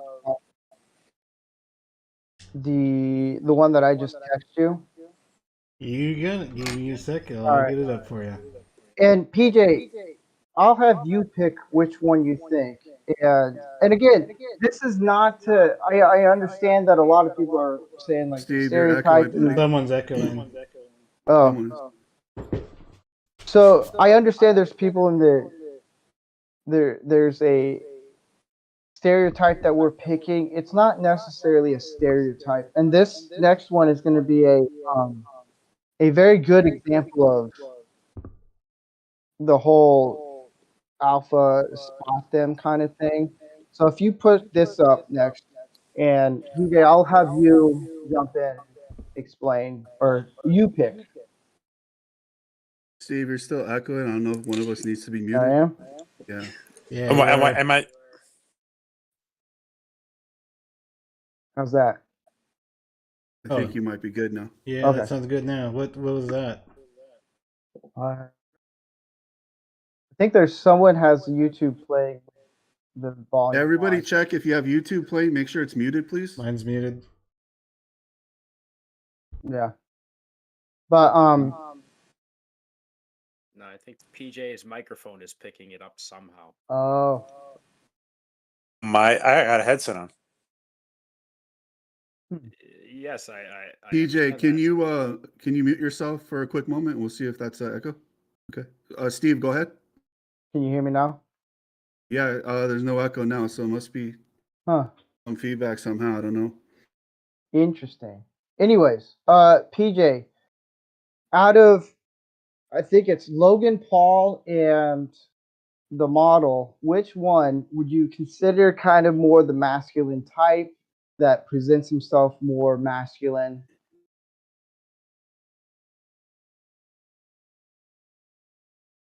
Okay, so let me just say that, and just the last image we saw too. I saw a gap in the chat saying that be careful we don't stereotype masculinity to one thing or Yeah. the other. I do want to say that it really being masculine also will depend on the individual. Right. And you can have somebody surprise you. I've seen a lot of people surprise me. Right off the bat, I'm gonna go with the and I'll tell you why, because of the expression on their face. I would go with the guy on the left right now. The model? Yeah. Just Okay. because of it, and this has a lot to do with me being a psychologist and trying to read a person on their expression. If I had to pick one, I'd pick one, but I don't feel comfortable picking any, to be honest, because Yeah. I think masculinity there are tendencies, obviously, but I think it has to be attributed to the individual. And if I can say just one more thing about the gamer thing, Mm-hmm. there is a big problem with the gamer. There is a big tendency issue with gamers, and that is that as gamers we can not have fully developed social skills, and it can lead to antisocial behavior in real life. And the fact that we say IRL, in real life scenarios, is actually a great, an indication that we're living a duality when we're living as a gamer. So sorry. No. It's perfect fine. For me, I pick, and I know a little bit about Logan Paul in the situation of him. He's a wrestler. He's very athletic. He can box. He does all these things. But the reason why I picked the guy on the left is of how he holds himself. And again, Logan Paul could be very masculine. He has that presence, but also masculine doesn't mean your body figure. It doesn't. You could be a guy who's never been to the gym, who just doesn't do anything, but you could have the presence by your personality, by just how you speak can even be masculine. It's not all about looks. It's about how you present yourself. It's how you stand up. It's how you be proper. And I tried to, for this whole entire. We may do this again. I don't know. Giving this a shot, but it's this whole idea of spot the alpha. It's more kind of like we always assume it's going to be like an Arnold Schwarzenegger, or it's always going to be The Rock, or someone who looks like they're built, wears a tight shirt, presents himself as some like action hero guy, and it's not necessarily like that. It's always going to be someone who presents themselves with kindness, who shows different attributes of feelings, and it's never always the macho type guy. And a lot of society always thinks that, and if I'm wrong, I'll stand corrected on what I'm saying. That's the other thing. Like, it's like if I'm saying something that's wrong, like, I'm more than welcome to stand corrected on it. But to me, it's always about someone who presents himself as a security, as someone who is not going to be pushed around by what the media says or what society says. It's, look, I got this and I'm going to do it. And to me, it's, I always grew up around men who worked really hard, arms, skills, and worked with their hands because they valued that situation. It's about time. It's about how they value their time on things, rather than with Logan Paul in this picture. He looks like a person who just wants to have fun and party all the time. That's always fun, but when you get older, that kind of wears on your body a little bit. The guy who values his time is going to value his body a lot. So that's why I kind of go towards the guy who doesn't look like he boxes a lot. It's someone who's kind of like, you don't know about the person. It's the quiet one. But yeah, whatever you guys can chime in if you want. Well, that's the thing that there's a lot of misconceptions about like what is masculinity. Like I live my life a certain way. I'm honest and upfront. I say what I mean. I mean what I say. I make sure that I show up for work and I work. And I think I've only called out of work twice, and since the time I've been working. One was because I had pneumonia, and the doctor told me I had to stay home. And the other one time, I had a herniated disc in my neck, and tried working for a couple weeks with it, and just wasn't happening. But but at the same time, both of my kids, who are 20 and 23 years old, make sure they hug me before they leave the house or go to bed every night.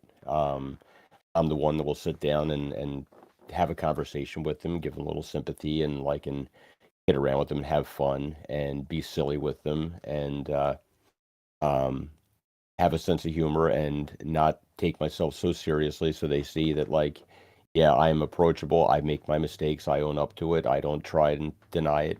Um, so that stereotypes are like, another thing is like, I have a good friend of mine who's gay and is the most masculine guy that you ever meet in your life. That's a common misconception. If you see somebody who's gay, like, oh, they must be like, they must be very feminine. That's not true at all. I also, you look at people like Humphrey Bogart, who wasn't a very big guy, wasn't in shape or anything, but very masculine man. Um, it just comes down to it's sort of like, what is a man? What is masculine? And it's to paraphrase Jordan Peterson, it's competence. It's somebody who sees what needs to be done and rolls up his sleeves and gets to work on it. Doesn't shirk his responsibilities. Does what's expected of him. Can go above and beyond. Is not going to be someone who takes others for granted, and that's somebody who when shit hits the fan is not going to turn and run. He's going to make sure everybody else gets out first. That's, to me, that's what a man is. That's what your goal should be. Yeah. And again, this was just kind of for fun. Just, I was trying to come up with the segment and all that, and it's just having fun. I know each guy is gonna have a different perspective, and I was just kind of curious. I wanted to play like just to see what guys thought, I because had a it's question about those two photos when you had a chance. which photos? With the ones you just had up, what it was, Logan Paul. Yeah, that And one. What was the question? now not Logan Paul, the guy on the left in the suit. Oh, The him? the first thing I thought of when I see these things is, do you guys remember in the early, I think it's the first act of Zoolander, where the guy yells "Orange Mocha Frappuccino" Yeah, to try to cheer Derek Zoolander up? yeah. I feel like that's the same guy. But I I will thought, say this yeah, about Logan Paul. I think the very first time I heard about him was a few years ago, where there was some controversy. I think he was in Japan or something, and ended up, I don't know if it was real or staged, ended up filming a dead body hanging in a forest or something that was famous for suicides, I believe it was. yeah, And I was Yeah, like, oh man, this it's next to guy's Mount Fuji. a dirtbag, I'm thinking of. But um, I've been familiar with his stuff, and he's had some guests that I've been interested in on his show. I can't remember what it's called, his YouTube show or podcast or whatever. And then he's been, he's produced these boxing matches, and now he's part of WWE. And I've been a fan of boxing and mixed martial arts, and even WWE, the showmanship, the entertainment, the marketing aspect of my whole life. And I gotta say, this guy's got a podcast. He's got a history as like a all-state wrestler, and if anybody's played sports, wrestling is one of the absolute toughest sports you could offer. You can play. It's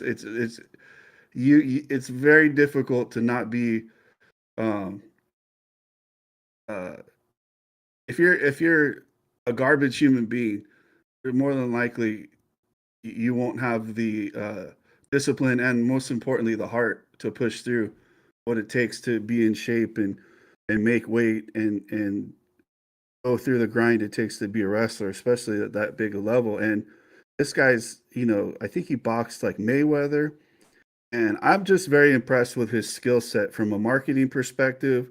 Obviously, he takes care of himself physically.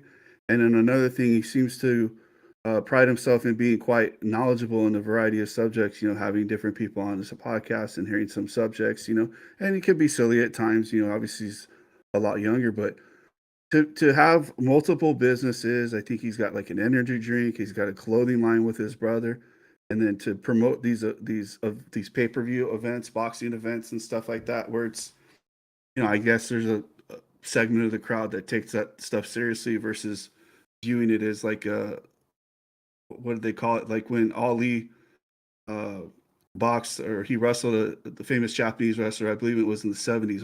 I'm forgetting the name, but it's like Antonio Inoki. Inoki, thank you. But it's for entertainment stuff. Anybody that thinks these are, it's like a for show, like exhibition is the word I'm looking for. But it's just man, to have that many things going and balance that is pretty impressive. And I don't know anything about the Orange Mocha Frappuccino guy or the Kohl's catalog model, but I just, knowing, looks aside, the stuff that Logan Paul has accomplished as his brother, love him or hate him, I respect him. It's similar to people loving or hating Floyd Mayweather. The guy has just unbelievable work ethic, and he knows how to market himself and to promote, play the heel, the bad guy and stuff, which I love that stuff. People paying money to watch you get your ass beat. In that sense, it's a skill. Yeah, and I agree.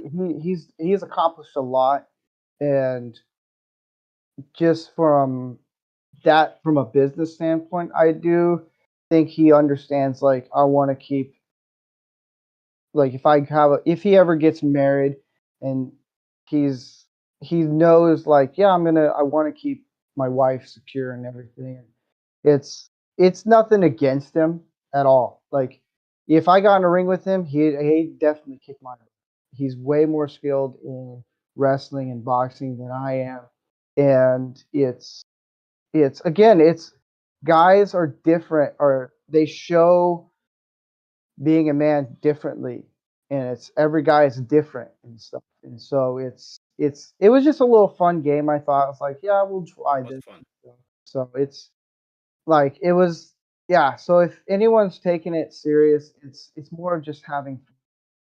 This was actually probably the more difficult one. I was like, how do I even go about this? And I was like, Well, give it a shot. we didn't talk about this before the show, but now you're going to go to each member of the panel, and the choice is going to be smash or pass, right, Steve? Yeah, well, yeah.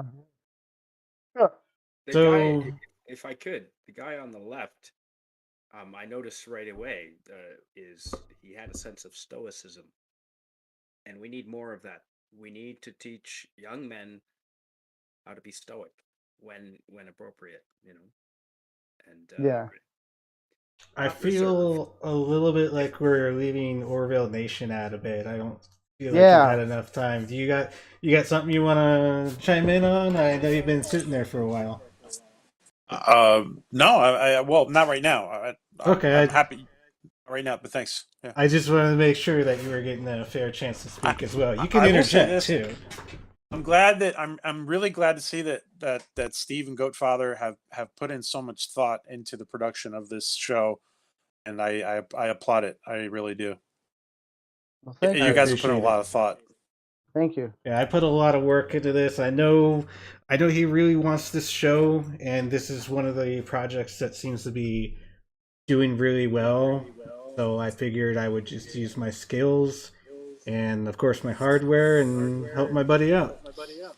This show is going to be a great success because I think that I think this is a great. The one thing I heard about from last week, and I guess being the counselor of the community or the psychologist of the community, like I had like 4 guys tell me that this was a great support last week. Literally, between the last 7 days, 4 guys have told me that, and you guys are gonna rock.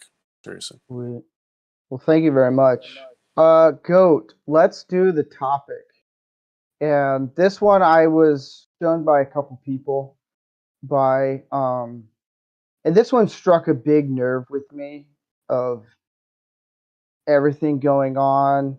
And I just think that this is something that needs to be talked about. And I would love to hear what you guys have to say on this. So it's going to be this one. So this one, so a biological male won Miss Greater Dairy, which is a beauty pageant in New Hampshire under the Miss America organization.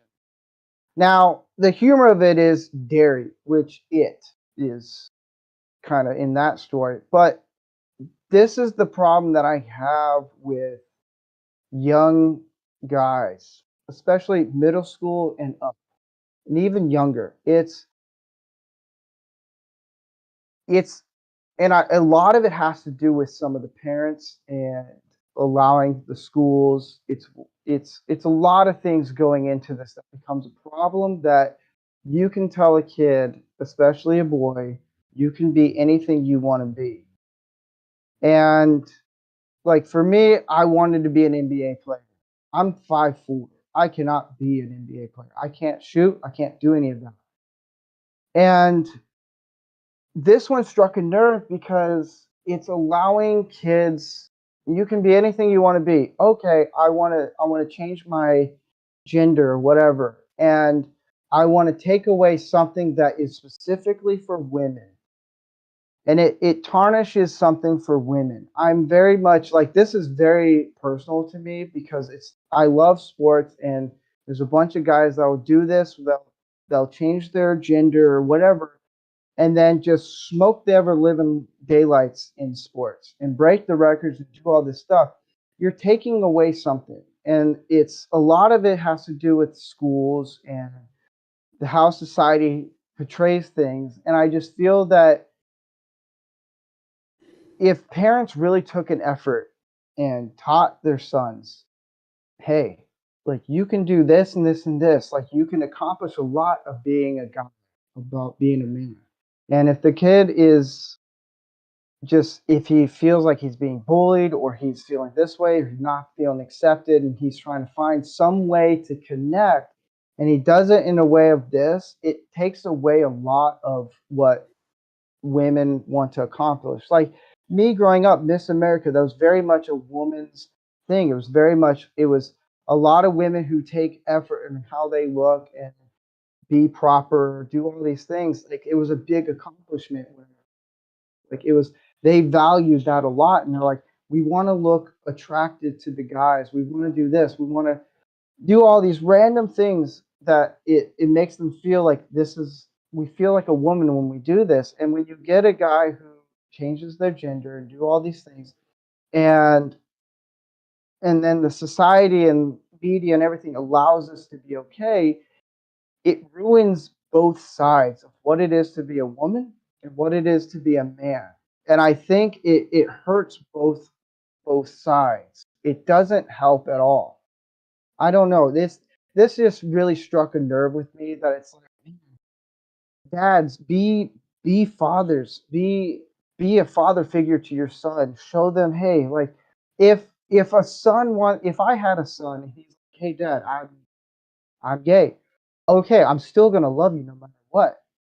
And that's just me as a nature, as a Christian person. I'm never gonna hate on someone if they want their sexuality or anything. But if I had a son, he's like, hey dad, I'm gay. Cool. Like I'll support you in any way possible. But I don't know. It's major mixed feelings about it. It's just it gives a bad taste of what it is to be a woman and what it is to be a man, and it's a lot of different things. I don't know. What do you guys think?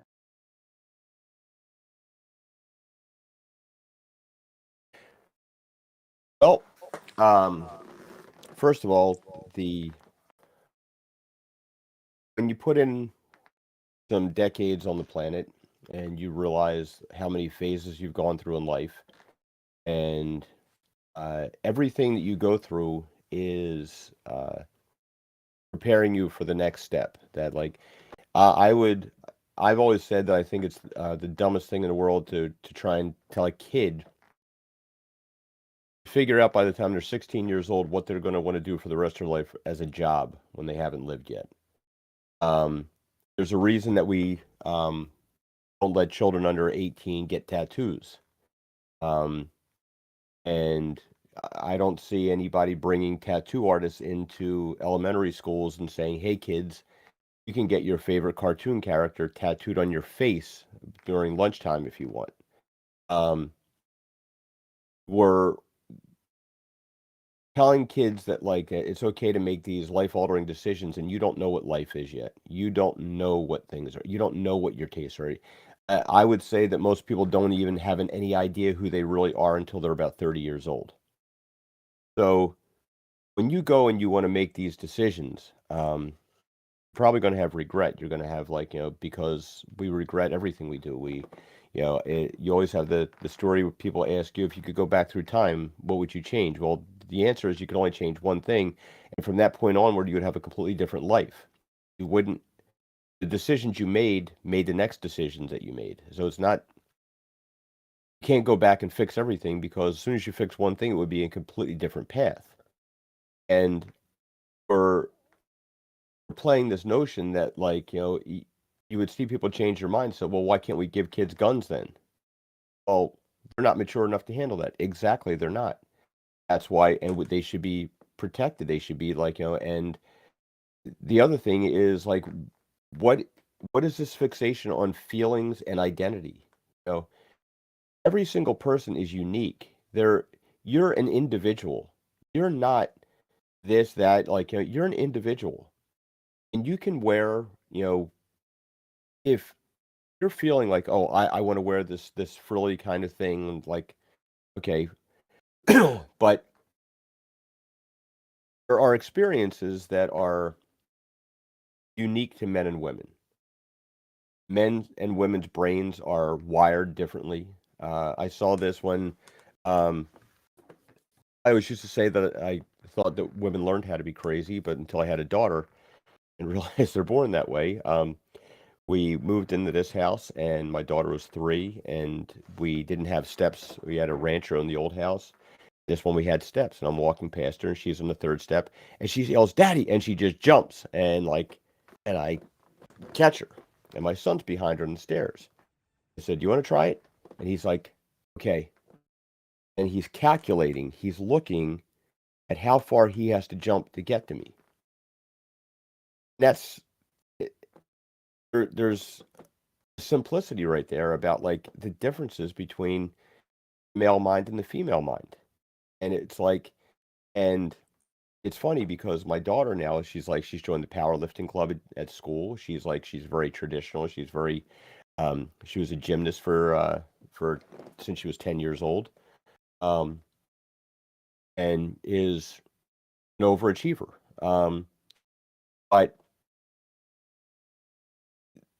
the way that minds work between men and women are they're completely different.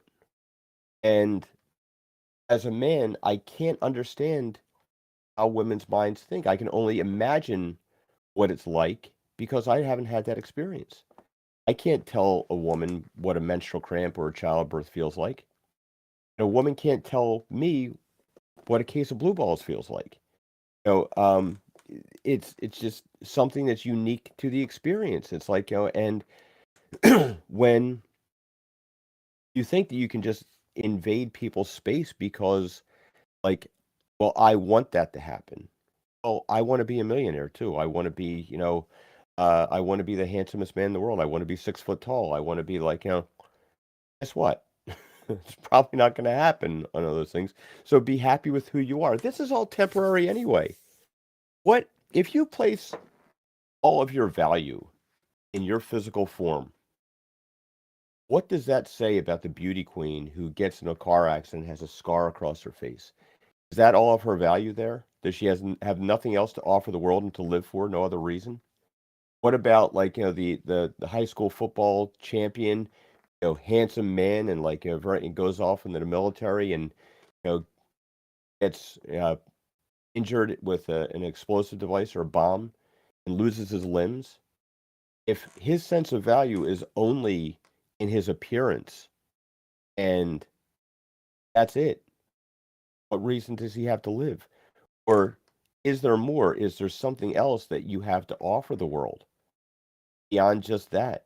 Why would you be so shallow and superficial? If ask yourself, like, what's going on in your mind that makes you feel like you have to be something else, that you're not good enough in your physical body as you are.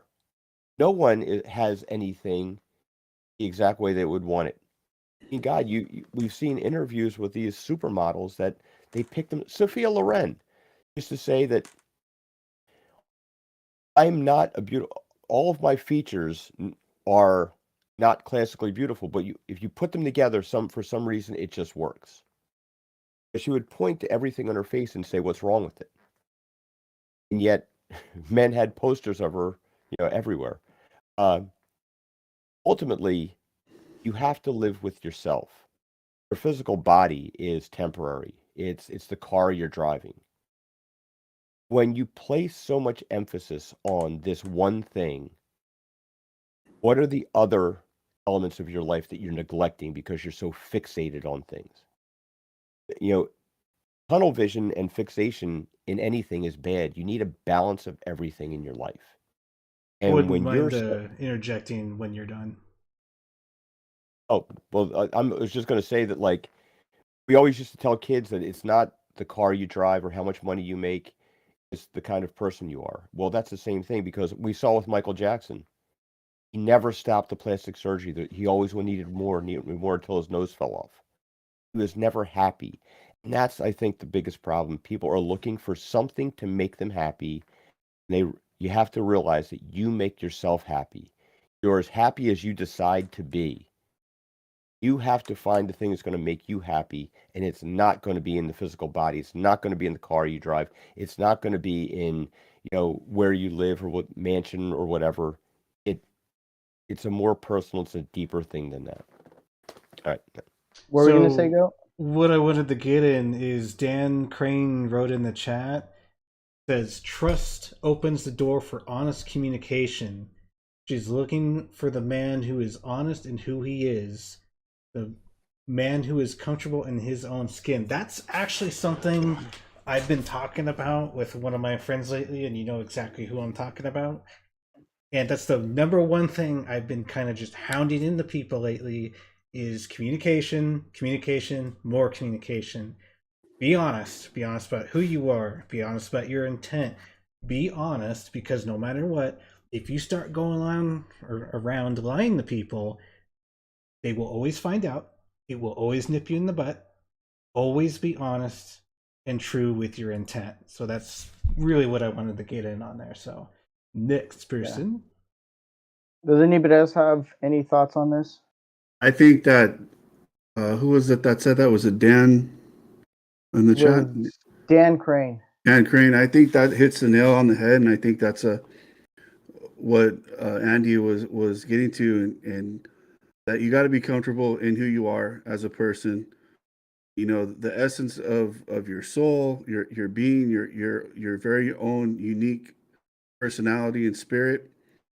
Because as we age, you know, I think Annie made some great points. It's like we're strong physically for a short amount of time of our lives, and as we grow old, we're going to lose some of that physical strength gradually. We're going to lose our looks gradually.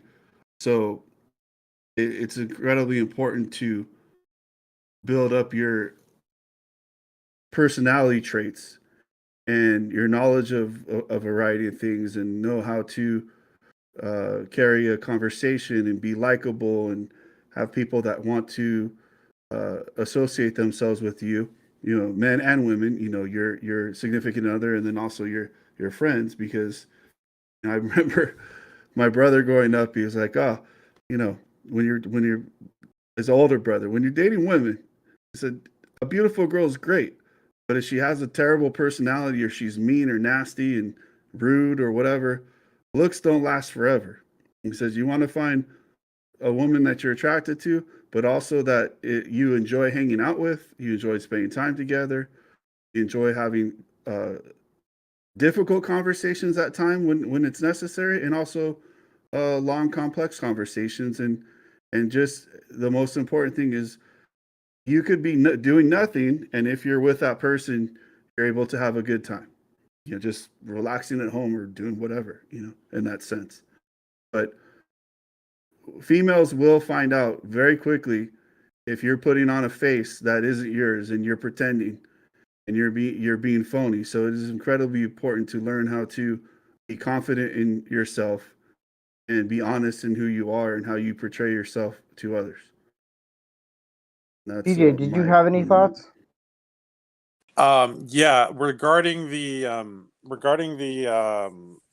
beauty pageant, I think some of you guys may have seen that the Chicago Marathon last month was one of the first sports organizations to have a non-binary category, and they did it. It was a great success.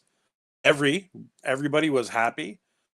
They had like I think they had thousands and thousands of people in the marathon, and they had I think it was like 200 something people in the non-binary category. So they had male, female, and non-binary, and it worked. Nobody was excluded. Everybody felt great. There are ways to do things correctly, and I also think that we have to think about women here because the who is being displaced are all the girls in the beauty pageant, and that's a very serious issue. And we're all about equality and for equal opportunity for women. But what are we if we do things this way, we're all of a sudden nullifying e- equal opportunity for women. So anyway. Well, Yeah. I also agree that like another thing you have to look at too is when you're looking. All right, obviously, beauty is subjective, but it can also be a consensus. All right, now my issue that I have with a lot of this is that uh, we have changed and we're going into an area where we're telling people that unhealthy lifestyles are healthy and it's fine. And obesity is terrible for the body.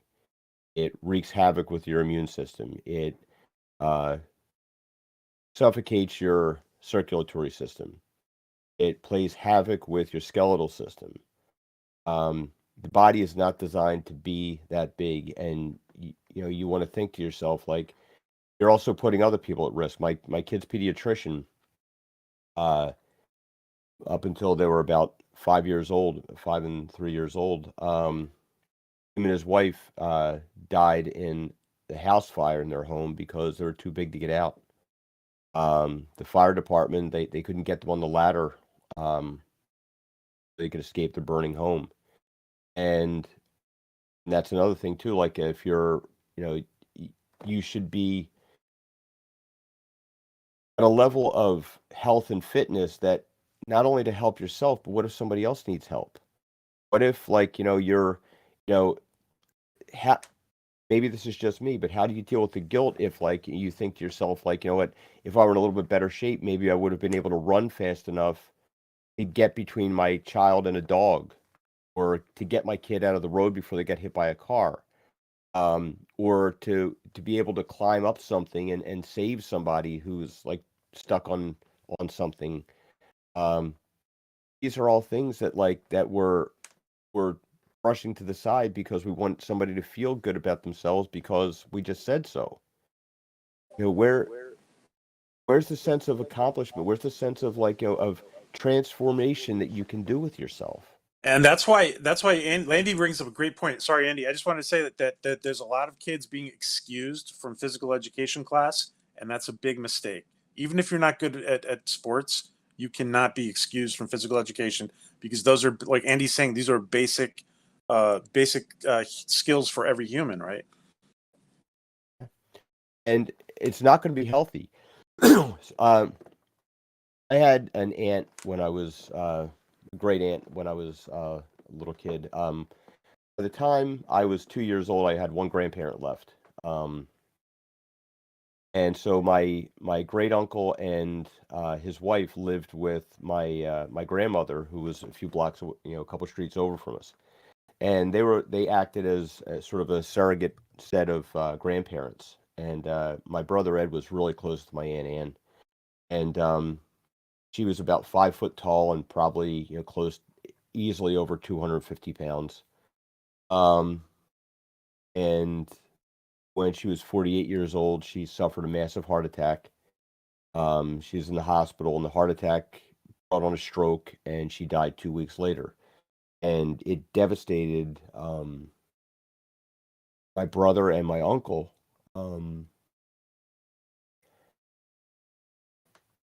I don't know that either one of them ever recovered from it, and it was just so pointless for something that you. And I think that mental health is something that really needs to be looked at in this country, so that people are willing to go and question, like, well, what's making me, what's this hole inside me that I'm filling with food? What's this hole inside me that I'm filling with the internet? What's this hole inside me that I'm filling with drugs and alcohol and smoking and gambling and all this? With just a little bit of help, what could the outcome be? I've lost a lot of friends to addiction. Uh, I've seen too many of these things happen, and you have to be honest with people. You have to tell them that these things that you're doing, whether it's like the things that you're fixating on, try to get some help. Get somebody who's really, think about all these, these, like right now it seems like there's a group that's pushing this whole trans idea. And I am certain, 100% certain, there are a certain percentage of people out there that legitimately feel like they are stuck in the wrong body and things like that. And I think there's a massive amount of people in this club that are doing it because it's the flavor of the week. But if you think about this, like, what's it going to mean for you in the long run? Okay. What is the likelihood you're going to find someone who's accepting enough that's going to have you as a partner in their life forever? And what about the people that suffer from uh, type 1 diabetes and have to take insulin every day of their life? Do you know how much they would love the idea of not having to take that medication? And now we have people that are signing up willfully to say, here, put me on this list so that I get to keep taking this drug every single day of my life so I don't have a beard to go with my breasts or whatever. Andy, could I add something? Sure. You said something really important, and there's people. There's a lot of people there. Having being stuck in the wrong body and having a problem with sexual identity is a very real thing. But you bring up a great point that there's a lot of people who are just lost, and it's like you said, it's the flavor of the week to try. Well, maybe it's my maybe it's my gender, maybe it's this, and there is a lot of people. There's a lot of cases of people who are reversing their gender change, and it's very, very difficult, especially when they've done it very early. there are catastrophic consequences to that. So yeah, so there's a lot of people who are just lost as they're growing up, and I think it's a very good point you said about the flavor of the week. Yeah. I'd like to add something when you're finished, PJ. All you. I think that society is doing the youth and these young people, like I don't know the age group of this pageant, an enormous disservice because caring about people's feelings when it's going to lead to absolute disaster by enabling just mental illness or erratic behavior or however you want to describe it or label it. And I'm sure that there are some people that are born and feel maybe they're in the wrong body or this and that, or maybe it's brought on by their parents, some type of odd parenting choices, because we've seen that too, where parents are giving these kids hormones. But as a society, there's morals and there is things that are universal truths that were true thousands of years ago, will always be true. There's males and there's females. All this other nonsense is just that. It's nonsense. Anybody that gives any credence to it or acts like it's real, treats it like it's a real thing. To me, it's just a disservice. I don't want to see any young people that are going through a tough time mentally and gender dysphoria or however you want to categorize that or don't want to see them being praised by society for when it's going to lead to disaster because this group, the transsexual group or these LGBT community, it has an enormous percentage, probably the highest percentage of maybe any group of suicides. And that's tragic because you never know which one of these people might be brilliant people and be able to, if they're able to get the proper help that they need and support through family and friends and medical professionals, contribute something enormous to society. And I just think that we've gone away as a society, some portions of it, from traditional values, and it's not going in a very good place. Because when up is down and left is right and boy is girl and girl is boy and all this stuff, it's just a recipe for disaster. And I just think that enabling that type of behavior and treating it as if it's normalizing it is it's like child abuse in a sense, and it's setting up a lot of youth and children for disaster for the remainder of their lives. I think in this the fact that this is even a thing, this pageant, and that this even happened, I don't know this kid's family. I mean, this is just it's heartbreaking because this isn't going to end well. So It's adding more that's my thoughts on confusion. that. It's adding more confusion to the mix. It's like life's confusing enough, really, and you're going to add. Basically, we're tearing down everything so that anything goes, and that's just chaos.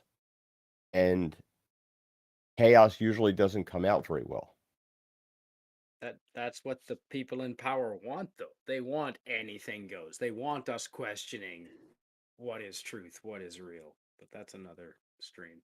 Yeah, I totally agree. And not only that, but it is a disservice. I think, Steve, you mentioned this. It's a disservice to the women in the pageant that are, have a legitimate shot. I mean, I saw a few there that were more cute than the guy that won. So, um, it's taking away from women, and for what? For something artificial. It seems like virtue signaling, pure virtue signaling.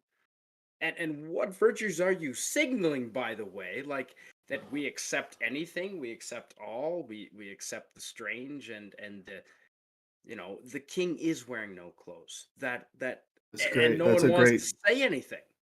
Mhm. No, It's that's a madness. clear case of it. That's a clear case that of them purely ignoring the fact the king's not wearing any clothes and purely choosing that individual. Nothing against that individual, but I'm sorry, you're not the most beautiful woman on that in that photo. Sorry, you're. And we should, Spidey. We should point out too that it's not just beauty. It's like their talents or whatever other stuff that they did in the Right. yeah. Yeah, but no, but we both watched the Miss America pageants all through the 80s. It's about the looks. Yeah, but And world peace. they World peace. say it's not just about.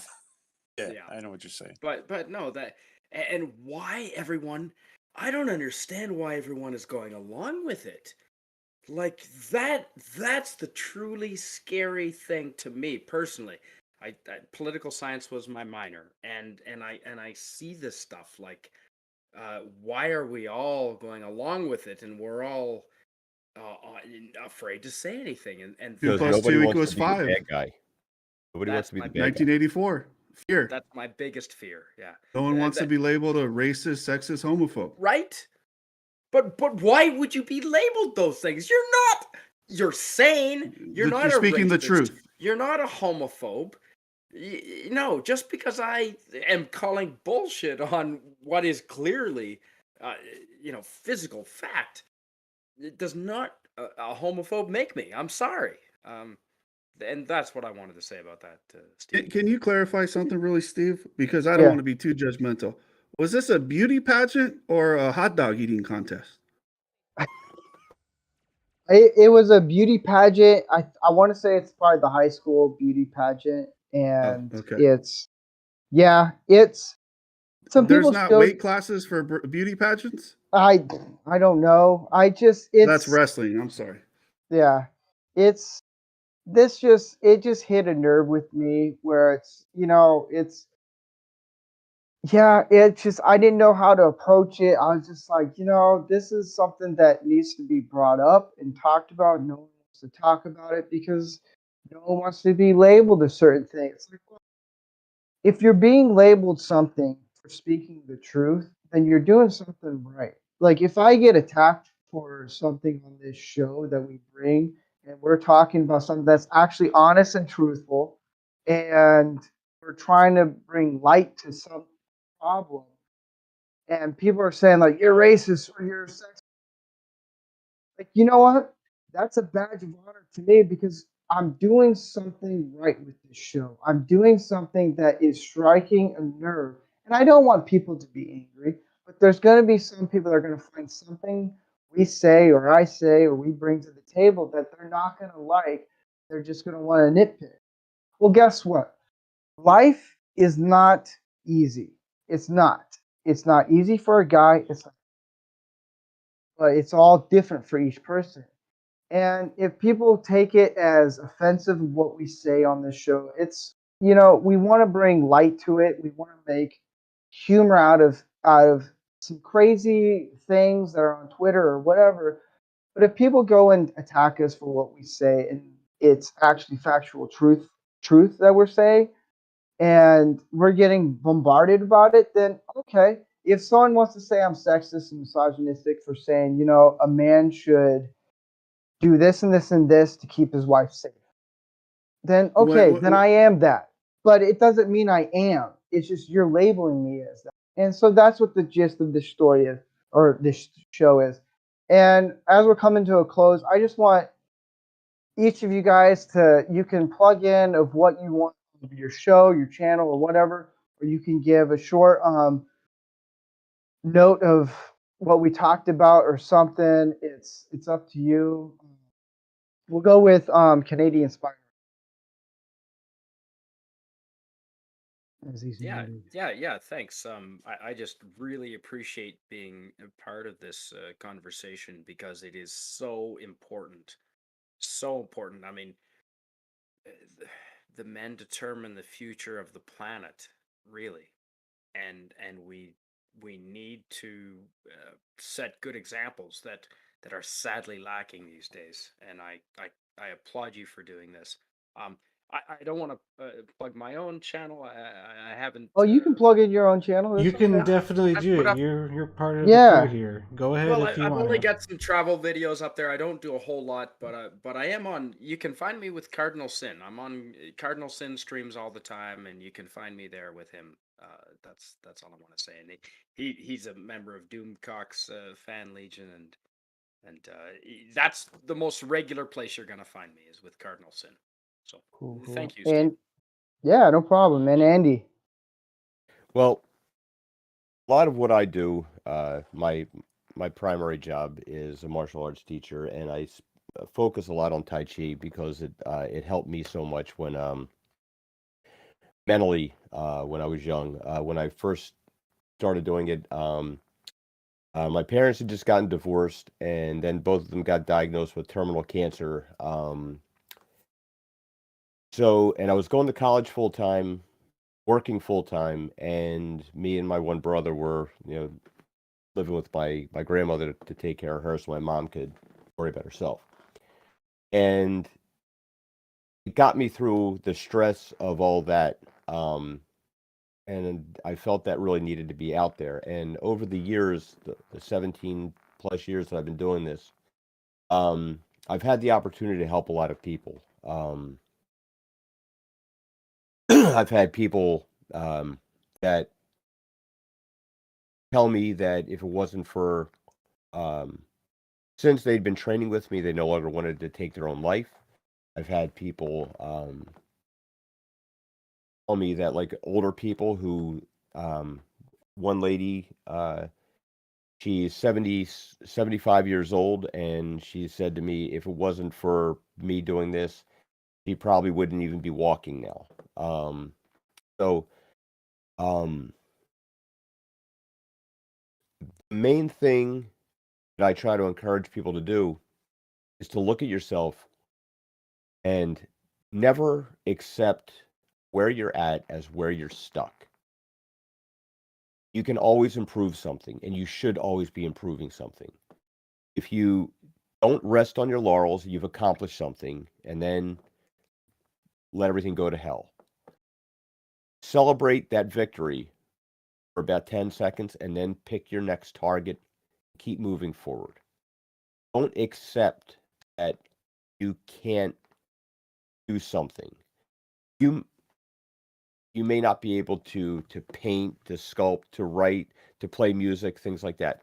But there's something that you have that you can be better. You can be more informed. You can be more fit. You can eat better, and you can take your experiences and you can help someone else who's going through something like that. That's the greatness in Steve's idea for this show, is to tell people who feel powerless that you're not. There's things that you can do to transform the way you see yourself and the world you live in.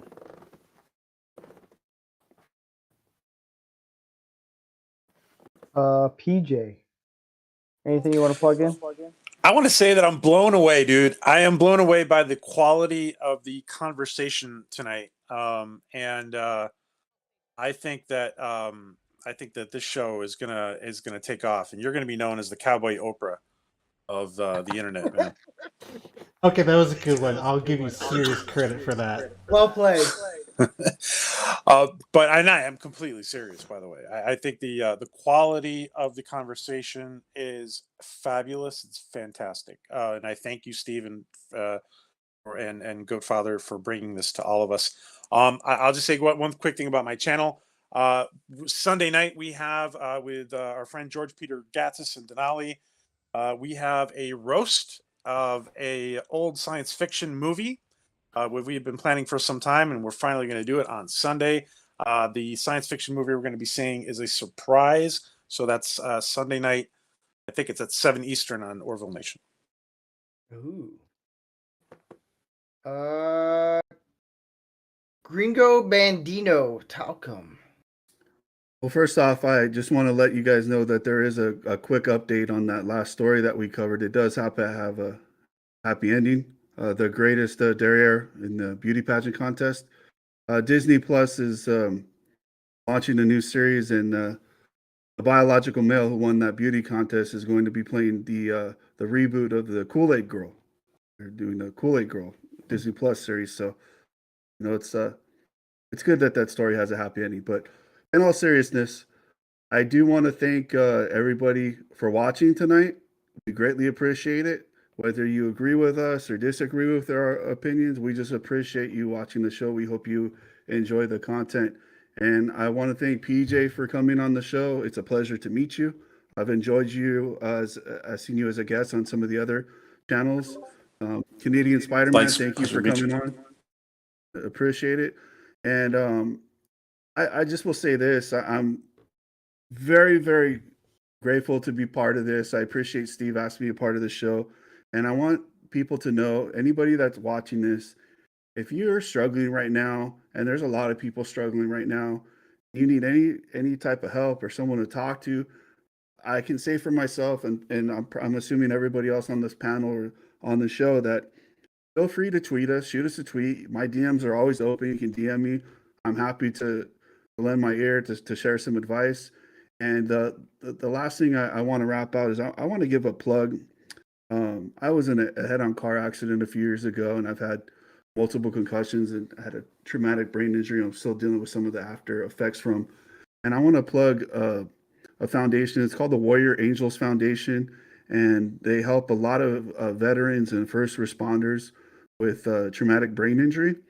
And there's actually a documentary on, I believe it's available on Amazon, maybe most major platforms, called Quiet Explosions. You can kind of see what their work is all about, and they're doing a lot of great stuff. And I can speak from my personal experience. It is an invisible illness, so to speak. It's not like a broken arm or a broken leg. And I know a lot of people that have suffered with that. I have two neighbors that are disabled veterans. One was in the Gulf War, one with the Korean War.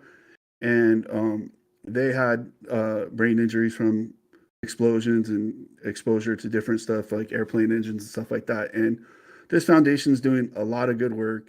And there's a lot of veterans in our need, and they don't get appreciated enough in this country. Neither do first responders, in my opinion. So I just wanted to just give a quick plug to that. It's the Warrior Angels Foundation. They're doing a ton of great work. Please check them out. And thank you, everybody, for coming on the show. Please like it. Please share it on your social media. Tell your family, your friends, your coworkers give us a shot. Check us out. And we hope you enjoy your content. And any feedback is also greatly appreciated. Thank you, guys. And the Goat Father, do you have anything to plug in? Not really at the moment. I'm just kind of behind the scenes running the show. I don't really want to make a YouTube because these days they want a phone number, and I'm not okay with that. But I'm on Twitter at the Goatfather PR. If anybody wants to look me up, send me a message. If you're interested in the show, you can message me, Rantcore. And just make sure you check out anybody that's on our show. Check out their Twitter, check out their YouTube, anything else they plug.